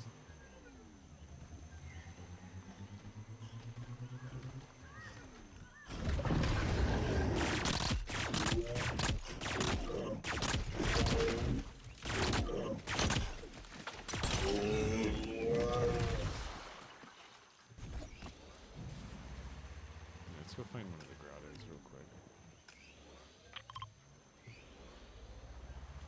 Let's see if that's any more fruitful than being out here. Oh, can't control my car. Driving downhill is like practically impossible. The front wheels just immediately lift up. That's why I wish you could adjust like the power level of a balloon. Like I wish I could make this one singular small balloon have more pulling power or less pulling power. Because like, even though it's only one balloon, with this, I'm not gonna be able to go up that way. With this vehicle is just too light, so it's basically like I want some lift, but not this much lift. So either I have to add more weight because I can't take off a balloon because then I have 0 balloons. So I wish you could like edit the. Oh my god! I wish you could edit the balloon. Like click on this. And instead of like with the channels, I wish there was another menu where I could like adjust the power level of that specific balloon and put it on like, you know, 25% of its normal helium power or something. I guess it wouldn't be a bad idea to be in here because like I do need these. Granted, I'd rather use luck on these. Chance at getting extra, but we need marble. And isn't there not root in here? Maybe this is where I should have been farming instead of regular grass landscapes. Because there's also gold in here. And not root. I forgot about that. Granted, again, it's still way up on the ceilings, but there's more of it. It's a little easier to access than a regular grass landscape.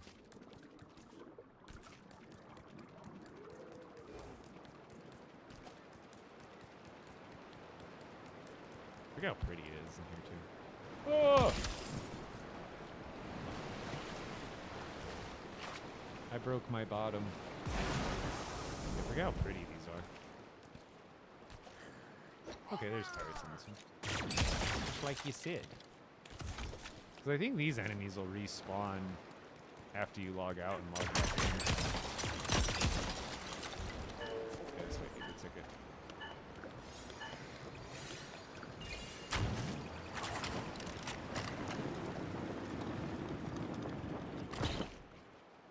Just not a lot of them.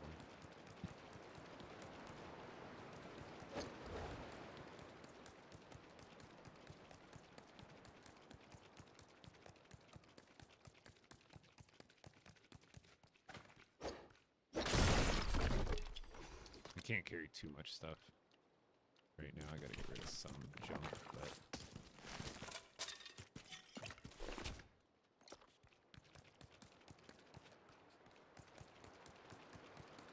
there's a ton of materials. I should probably just come here next for more knot root, because then I can get some of the other stuff too.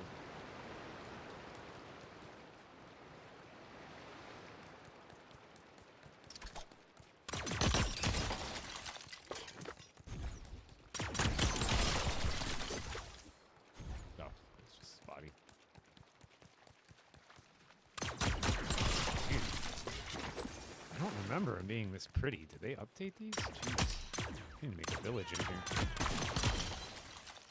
Like, this is so chill, dude. Like, this is crazy. Yeah, I want to do a village in one of these things. One of these.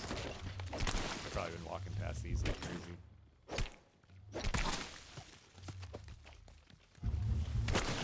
Yeah, this would be a... Put a Shogun build in here. Woo!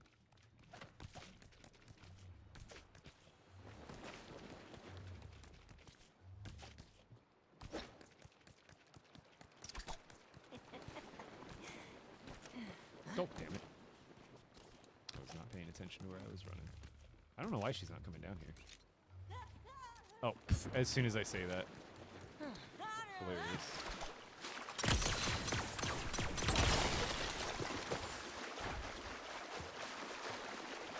Oh, cool. Don't worry, I'll help you.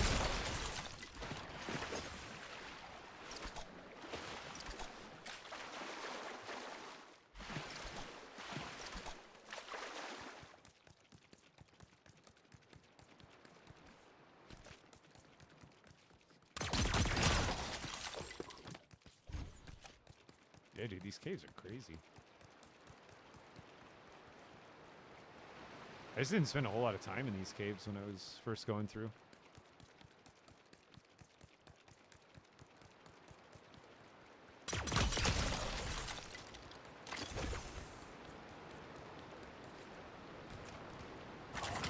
Isn't there supposed to be a portal when you get to the back end of one of these? I just must not have reached the back yet.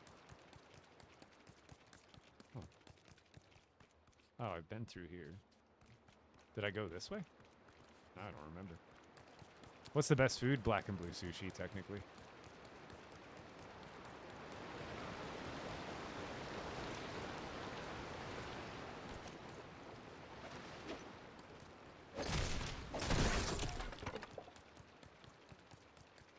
Not really definitely reach here too. Most of it's like not too far from the floor. You can actually just get it without having to build anything. That's actually really nice. I should have been here the whole time. I guess I could bring the ship over here, put more chests on it, and farm out some of these caves to get a bunch of raw gold, more emerald going, knot root like I still need.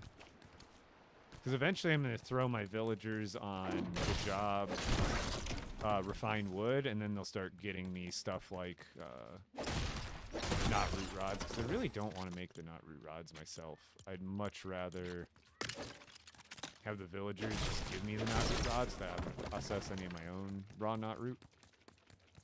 Am I going the wrong way? I thought they're like caves were supposed to have like these grottos were supposed to have like a teleporter at the end of them. But I'm not really seeing like an end to this. I can go back the way I came, but I thought it was supposed to keep going until you got to like one of those little pools that teleported you back. Oh, maybe I'm just missing it. That's probably what it is. I'm probably just walking right by it or something. No, because this leads me back up here. I haven't seen one of the whirlpools yet, I swear.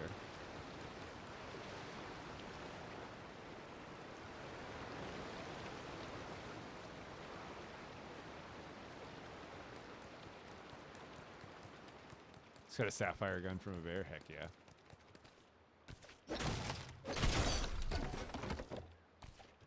think I'll just come back tomorrow and farm these out instead of worrying about it now. I just must have missed the fork in the road for this. Or the next, or maybe the whirlpool's over here. No, that's okay.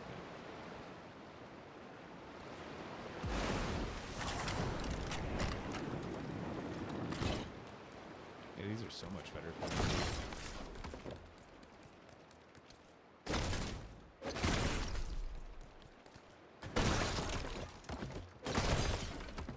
It's like every 2 steps.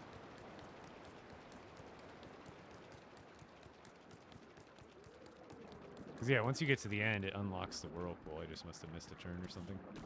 Not too worried about it. There's a decent amount of enemies in here, but this is definitely good to know that it's just been so long since I've been in one of these. I forgot how actually good they were for the knot root and the rest of the stuff. Because I really don't need much more copper. And I really don't need much more marble at this point. And there's marble in these caves anyway, too. Let's go play some expeditions, I think. That sounds about right. Yeah, let's just log out next to the car. And then I think there was I got a bus station there. Actually, why don't we log out over there if it doesn't lag me out. Let's go show you guys one of my other villages that I haven't visited in a little bit.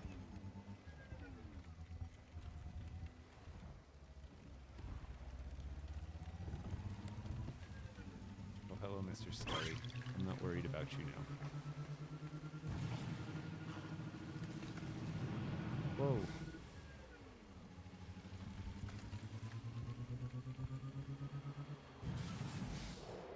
Oh, am I going to land in the right spot? This is my pirate beach village. Oh, God. I landed on the sandcastle. Oh, God. Oh, no, I'm breaking stuff. Oh, God. Oh, wow, those are weak. Those are weak. I don't run into those. Holy cow.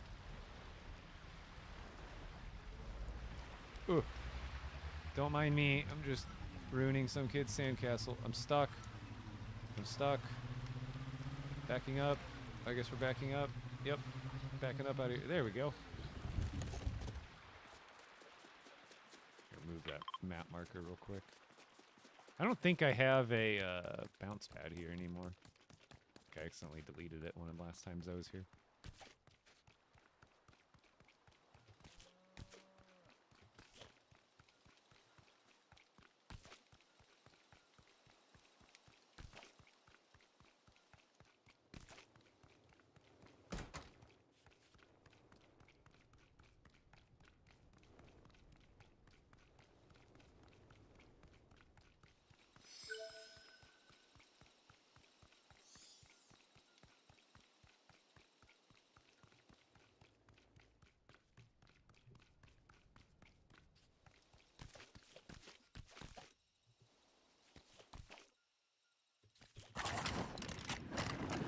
Getting the cinematic shots.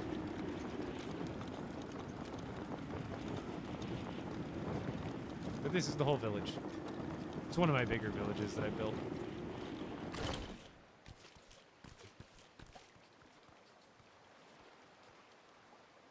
It's pretty.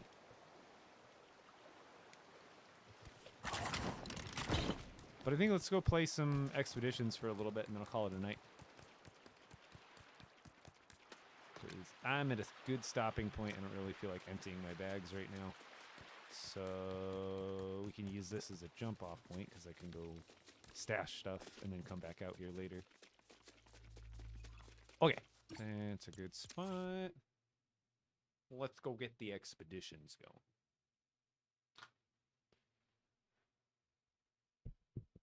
Yeah, the grottos were decent for the pirates. There just wasn't as many as I would hoped. I'm looking for like kind of like how the what is it? The storm caves are, where there's just like I don't know. Do the storm dungeon enemies respawn anymore? I don't think they do. I think it's you have to log out and log back in.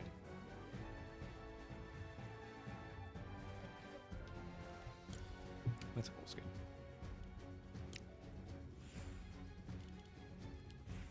That looks weird. That looks weird too, but I like it. Code Epic Bricks in the item shop. If you guys are grabbing anything. Yeah, how's it going, Crana?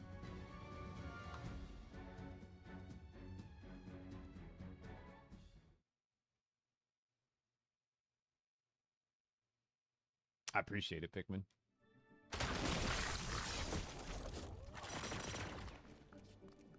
Oh, it feels so weird. It feels like normal, but weird.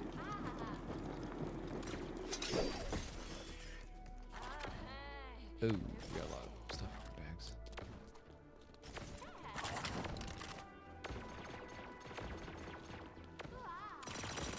Everything moved around.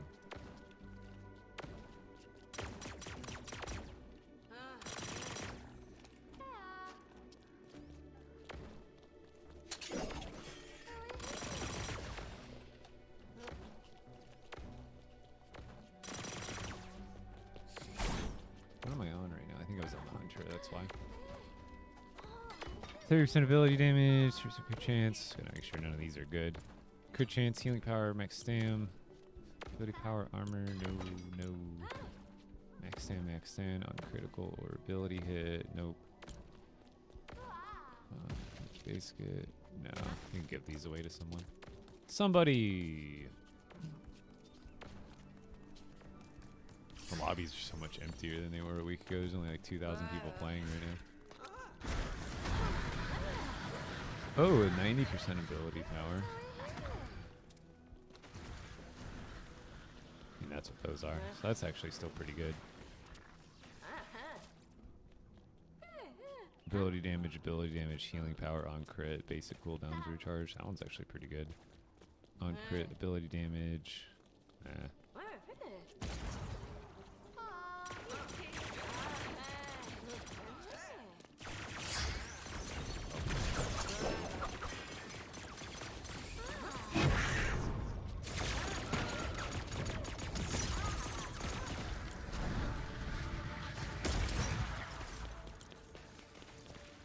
Let's drop these two for someone. Here. I'm sure everybody has one by now, but take it. Take it.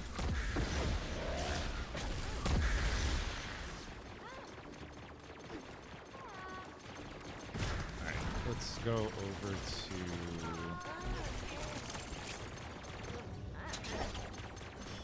I think I need...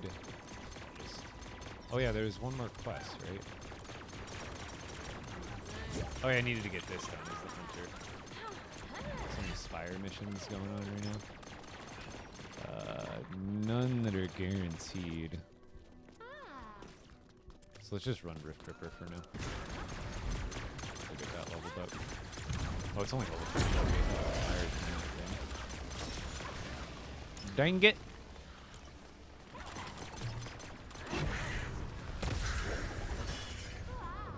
You know what I'm actually going to experiment with?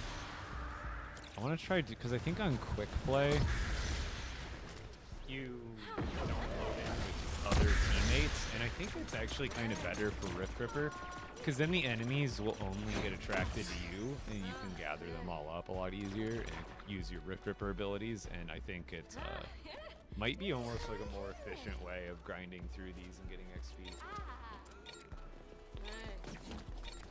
Whiplash, I'm going to play solo for now, but I might bring some people in. I want to try something out.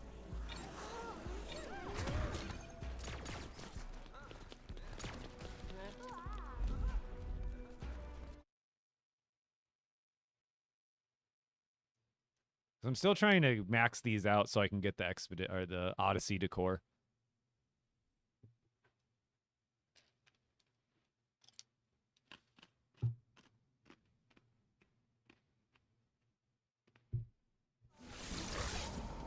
Oh no, it's still. Is this the expert? Is quick play just only expert mode? I can't tell what mode it's on. Must be regular.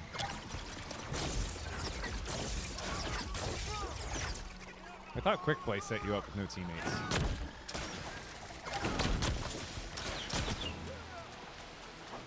Didn't you give me anything?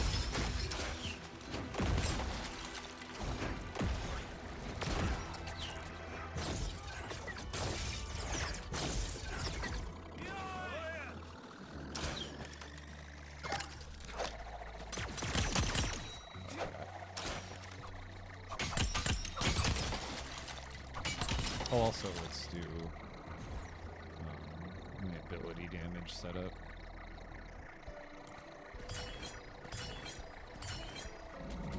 There we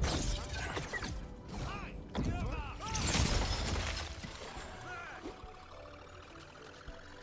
My shadow collar is 40, but I thought this one I had a little bit higher than it is.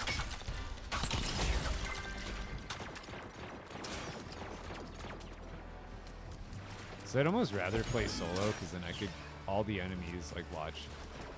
I can kind of show you, because you can go into other parts that have tons of enemies, but I'd almost rather do these missions solo.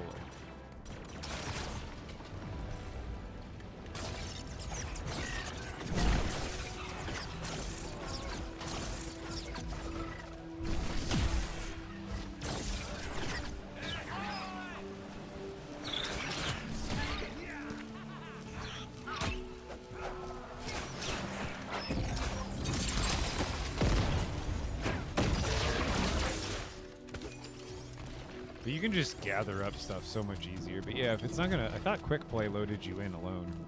But maybe I'm wrong. Maybe it's just expert that you go in alone.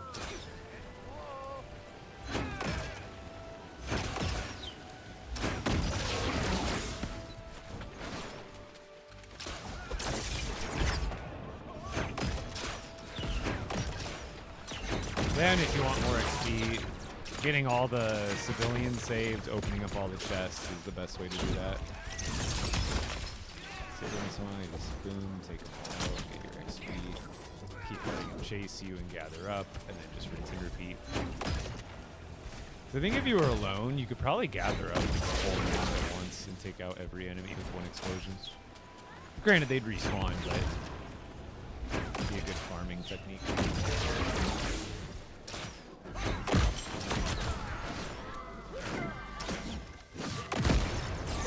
Forgot the healing button's different over here.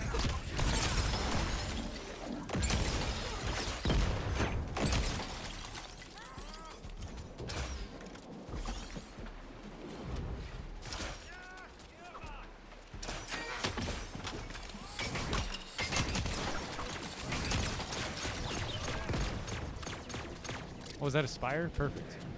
Whoa. Have I fought the spire in this spot before? Yeah, okay, I have. I remember now.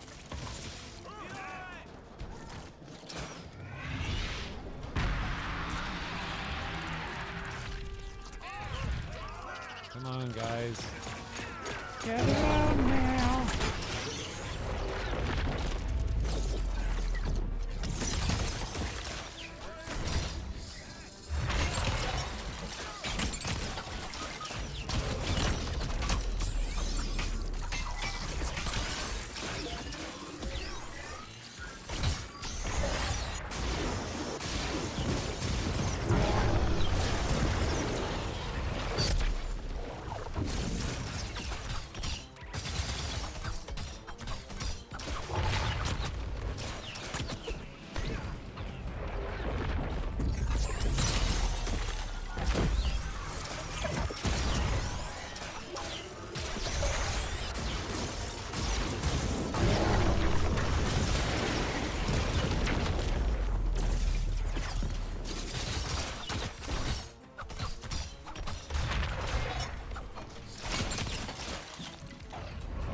missing my opportunity to hit all three at once.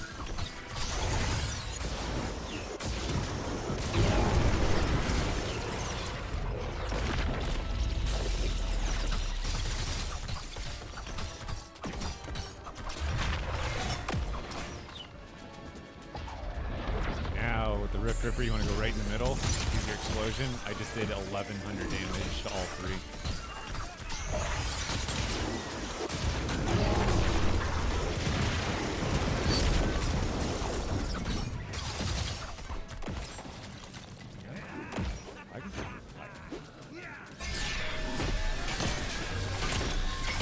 I wish it would let you stay in the world forever to just like fight enemies if you wanted to and just grind XP. Like I wish you could opt out of the timer at the end. You know what I mean? Not good up there this way.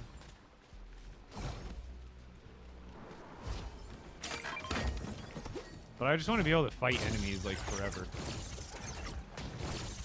Also, I should be doing it, and if I could do it on the, I'll do it on the other map if I want to be more efficient with it. Oh, did I not get the final hit there? Rip. I thought I would have, but someone else must have snagged it.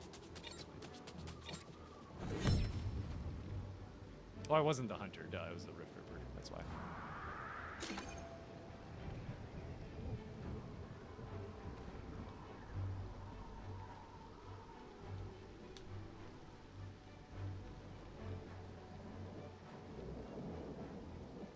Are you talking about in Odyssey? Because no, in Odyssey you can't fight the spiders at all right now. They'll unlock later this month.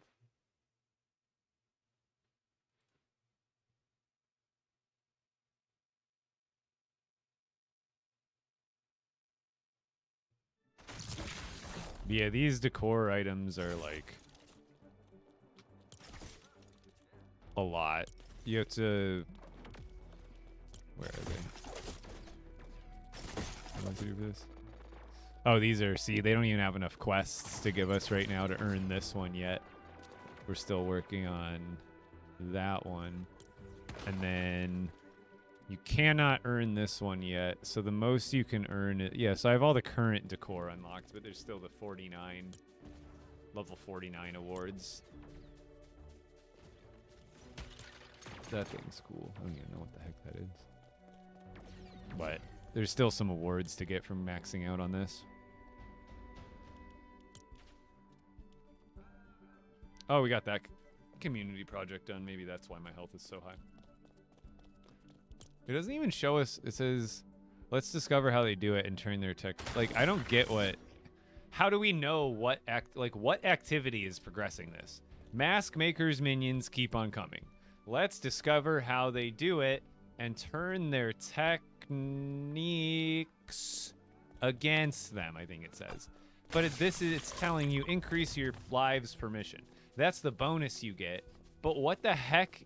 What action is doing this?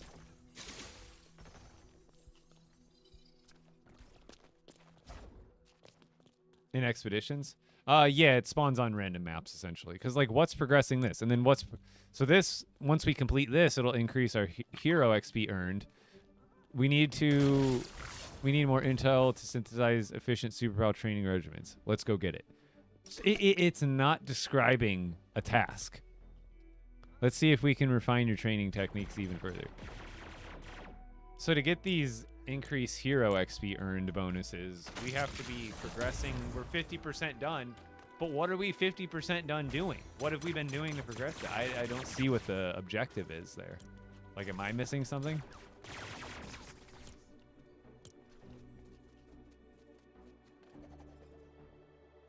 I mean, if you don't do the tasks, you basically can.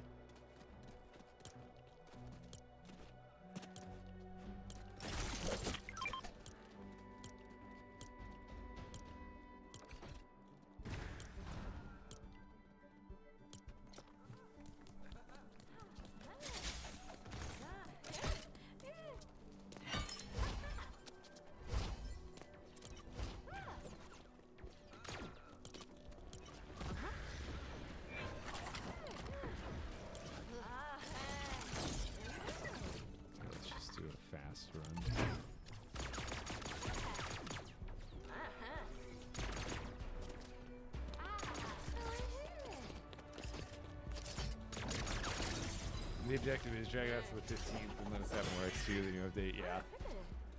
Because that's probably like what they expected. It was for that to be progressed by the time that update came out. Because it'll probably make, if we get both of those bonuses, it'll probably make the 30 to 40 grind so much easier.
Don't even load me into the mission right now. There we go.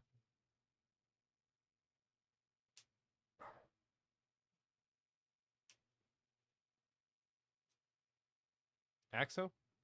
Where message where? In chat? Probably. Because I remember you.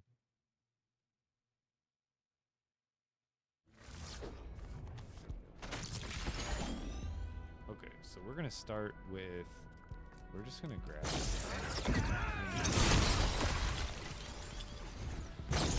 We're gonna immediately go.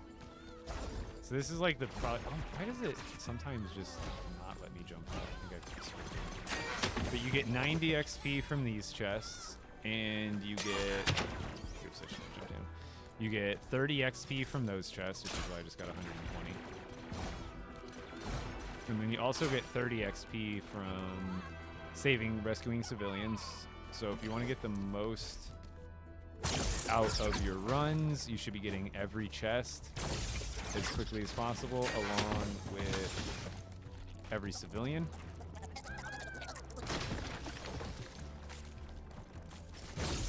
And there's pretty much, I should come up with like a route.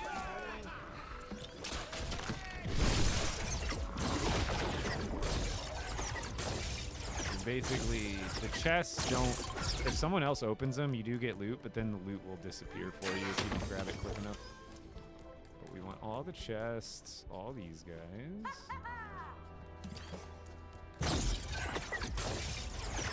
It's just the easiest way to get XP other than fighting enemies, and it's like guaranteed. And it's always in the same spot, repeatable.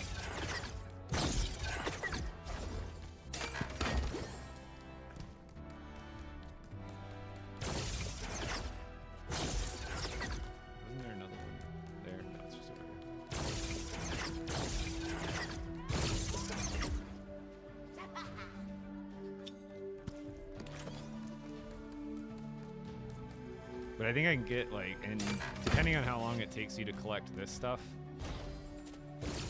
and then you just hop on it. Like, my teammates that are on my team this time haven't even completed the first task yet.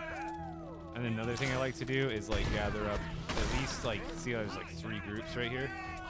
What you do is a lot of them are ranged, but then you kind of, like, pull them around a corner like this, so that way they're, like, all forced to run up to you.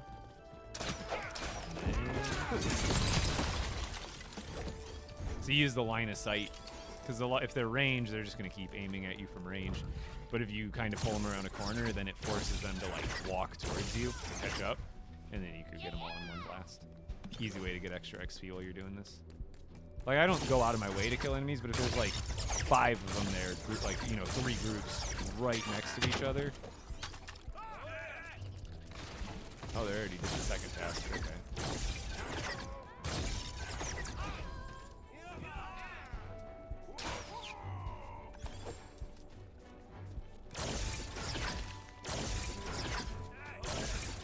But here's kind of a good spot too, because a lot of enemies will usually spawn. You see how I have those enemies attracted?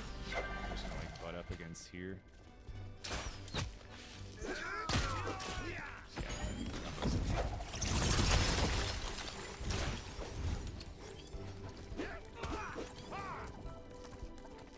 Oh wait, no, that's just my quest. I thought that was the in-game one.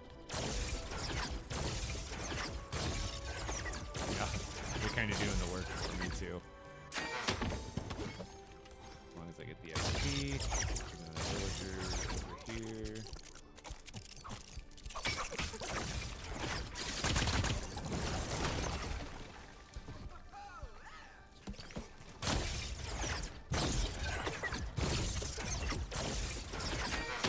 Okay, we made our full round. Give me. These guys did a bunch of farming for us. So grab all this XP.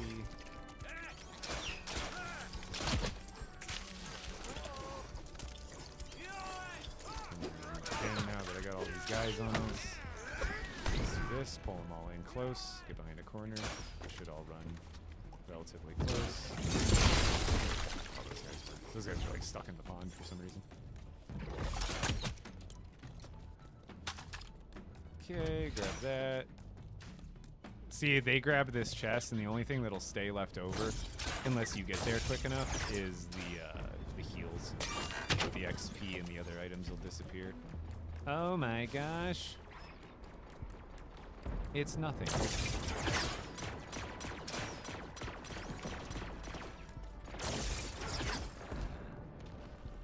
Yeah, I got you, Zep. Kidding me? I got you. If I would have seen you, if I would have just gone on to the... See, I think you could farm this forever. This is actually what you want, is like a generator level. I think this might be the fastest way to farm, potentially, because you don't have any downtime of like loading into the map and loading out of the map. I want to test with that, like see how much XP I can get per minute, and just like stretch out this task to like as long as possible, because this will just keep spawning enemies like crazy. I've wondered if like doing this is actually advantageous or not.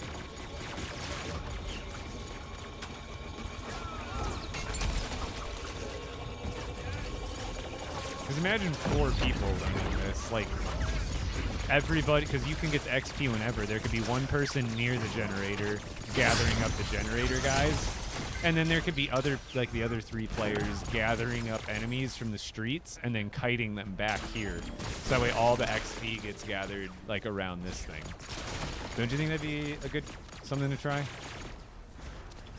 Oh, you're getting a car home? Okay. I'll be done soon if you want to wait for me. I can probably wrap it up after this little match is over, to be honest. She probably can't hear that. Oh, Spire must be over here. But we got all the chests, we got all the villagers. But again, I wonder if that's just easier to repeat, because again, once you're doing missions and you're beating them, you have to wait like a minute to get into the next one from the loading screen, so I'm wondering like what's going to be more efficient.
But yeah, if you want to start up right now, Zep, I'll probably just call it right here. I'm like a few minutes off from my normal time anyway. Plus, it sounds like Heather's on her way.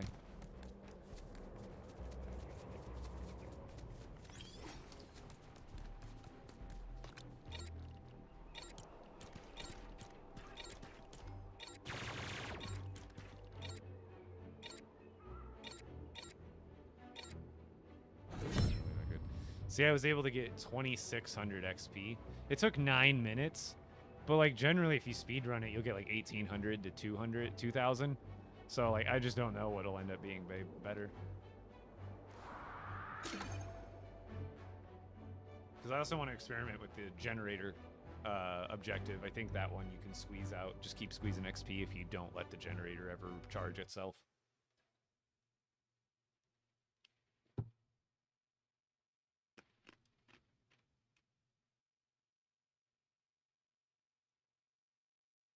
Yeah, who wants to go? Who wants to watch Zep for the night? She's gonna stream tonight.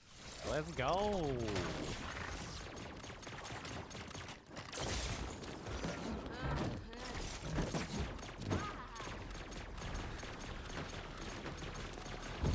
The enemies don't give you much, but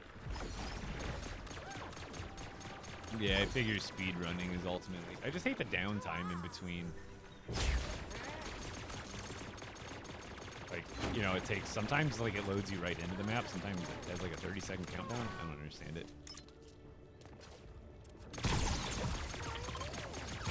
But yeah, you have to complete like each mission, because that's the other thing you have to kind of count is like, what's the downtime? Because like, yeah, you're getting a time or XP per minute for when you're in the mission, but when you're not in the mission, you're getting 0 XP per minute. So like, from going, like, you'd almost have to do 5 games. Do 5 games in a row. Record all the XP you get from all 5, but count the total time, not just the time in mission. Because there's like the 45-second tick down, and then there's the loading screen, and then there's you spawning in, running to the board, which is technically now the board right before you spawn. But then you have to click on the mission, and then wait like sometimes the 5 to 30 seconds for the timer to go down, and then another 10 seconds to load in, and then your loading screen again, and then you're in a new mission. So like all that time has to be counted into the XP per minute. Obviously on a long-term grind over like course of like an hour plus. Then when you're in, it might like, cause like, yeah, you can't use the XP per minute you're getting based on the map at the end screen, because that's not including any downtime. It's the only hitch I can think that might make in like the farming enemies better, is you have no downtime. You could sit there for an hour plus farming, but it might be even just comparable, down to preference at the end of the day.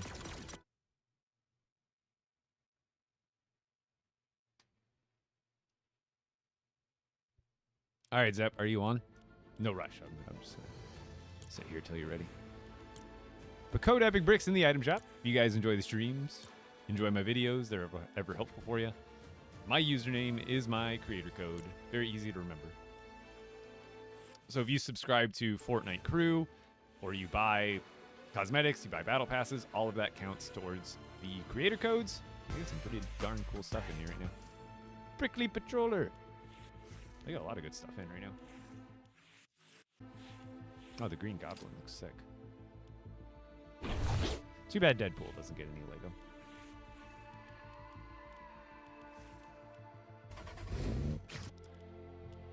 Dub is on. Everybody, if you're on TikTok, come join me on Twitch. We're about to raid over to my lovely, wonderful mod, Dub Zeppelin.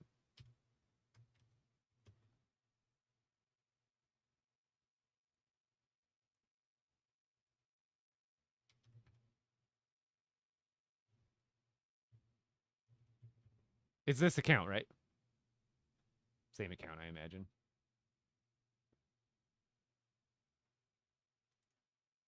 Or is this I just want to make sure. It's the Dub Zeppelin account, right? You don't have like an alt account, or like this is the alt account. You got a main one. Let's say this should be the right one. It looks like it's the right one. Everybody, you have to click on this raid button. Other nights, you kind of have a choice. Tonight, you have 0 choice. You must at least raid over to Dub Zeppelin for the moment. and congratulate her for being on stream tonight. I think this is one of her first streams, and I wouldn't know how long if she's ever streamed before. But give her a round of applause when you get there. We're going over to Dubzap right now. And everybody on TikTok, like I said, drop a follow for me on Twitch. But then I'll be live tomorrow around the same time, 4 to 8 p.m. Pacific time. I'll see you guys later.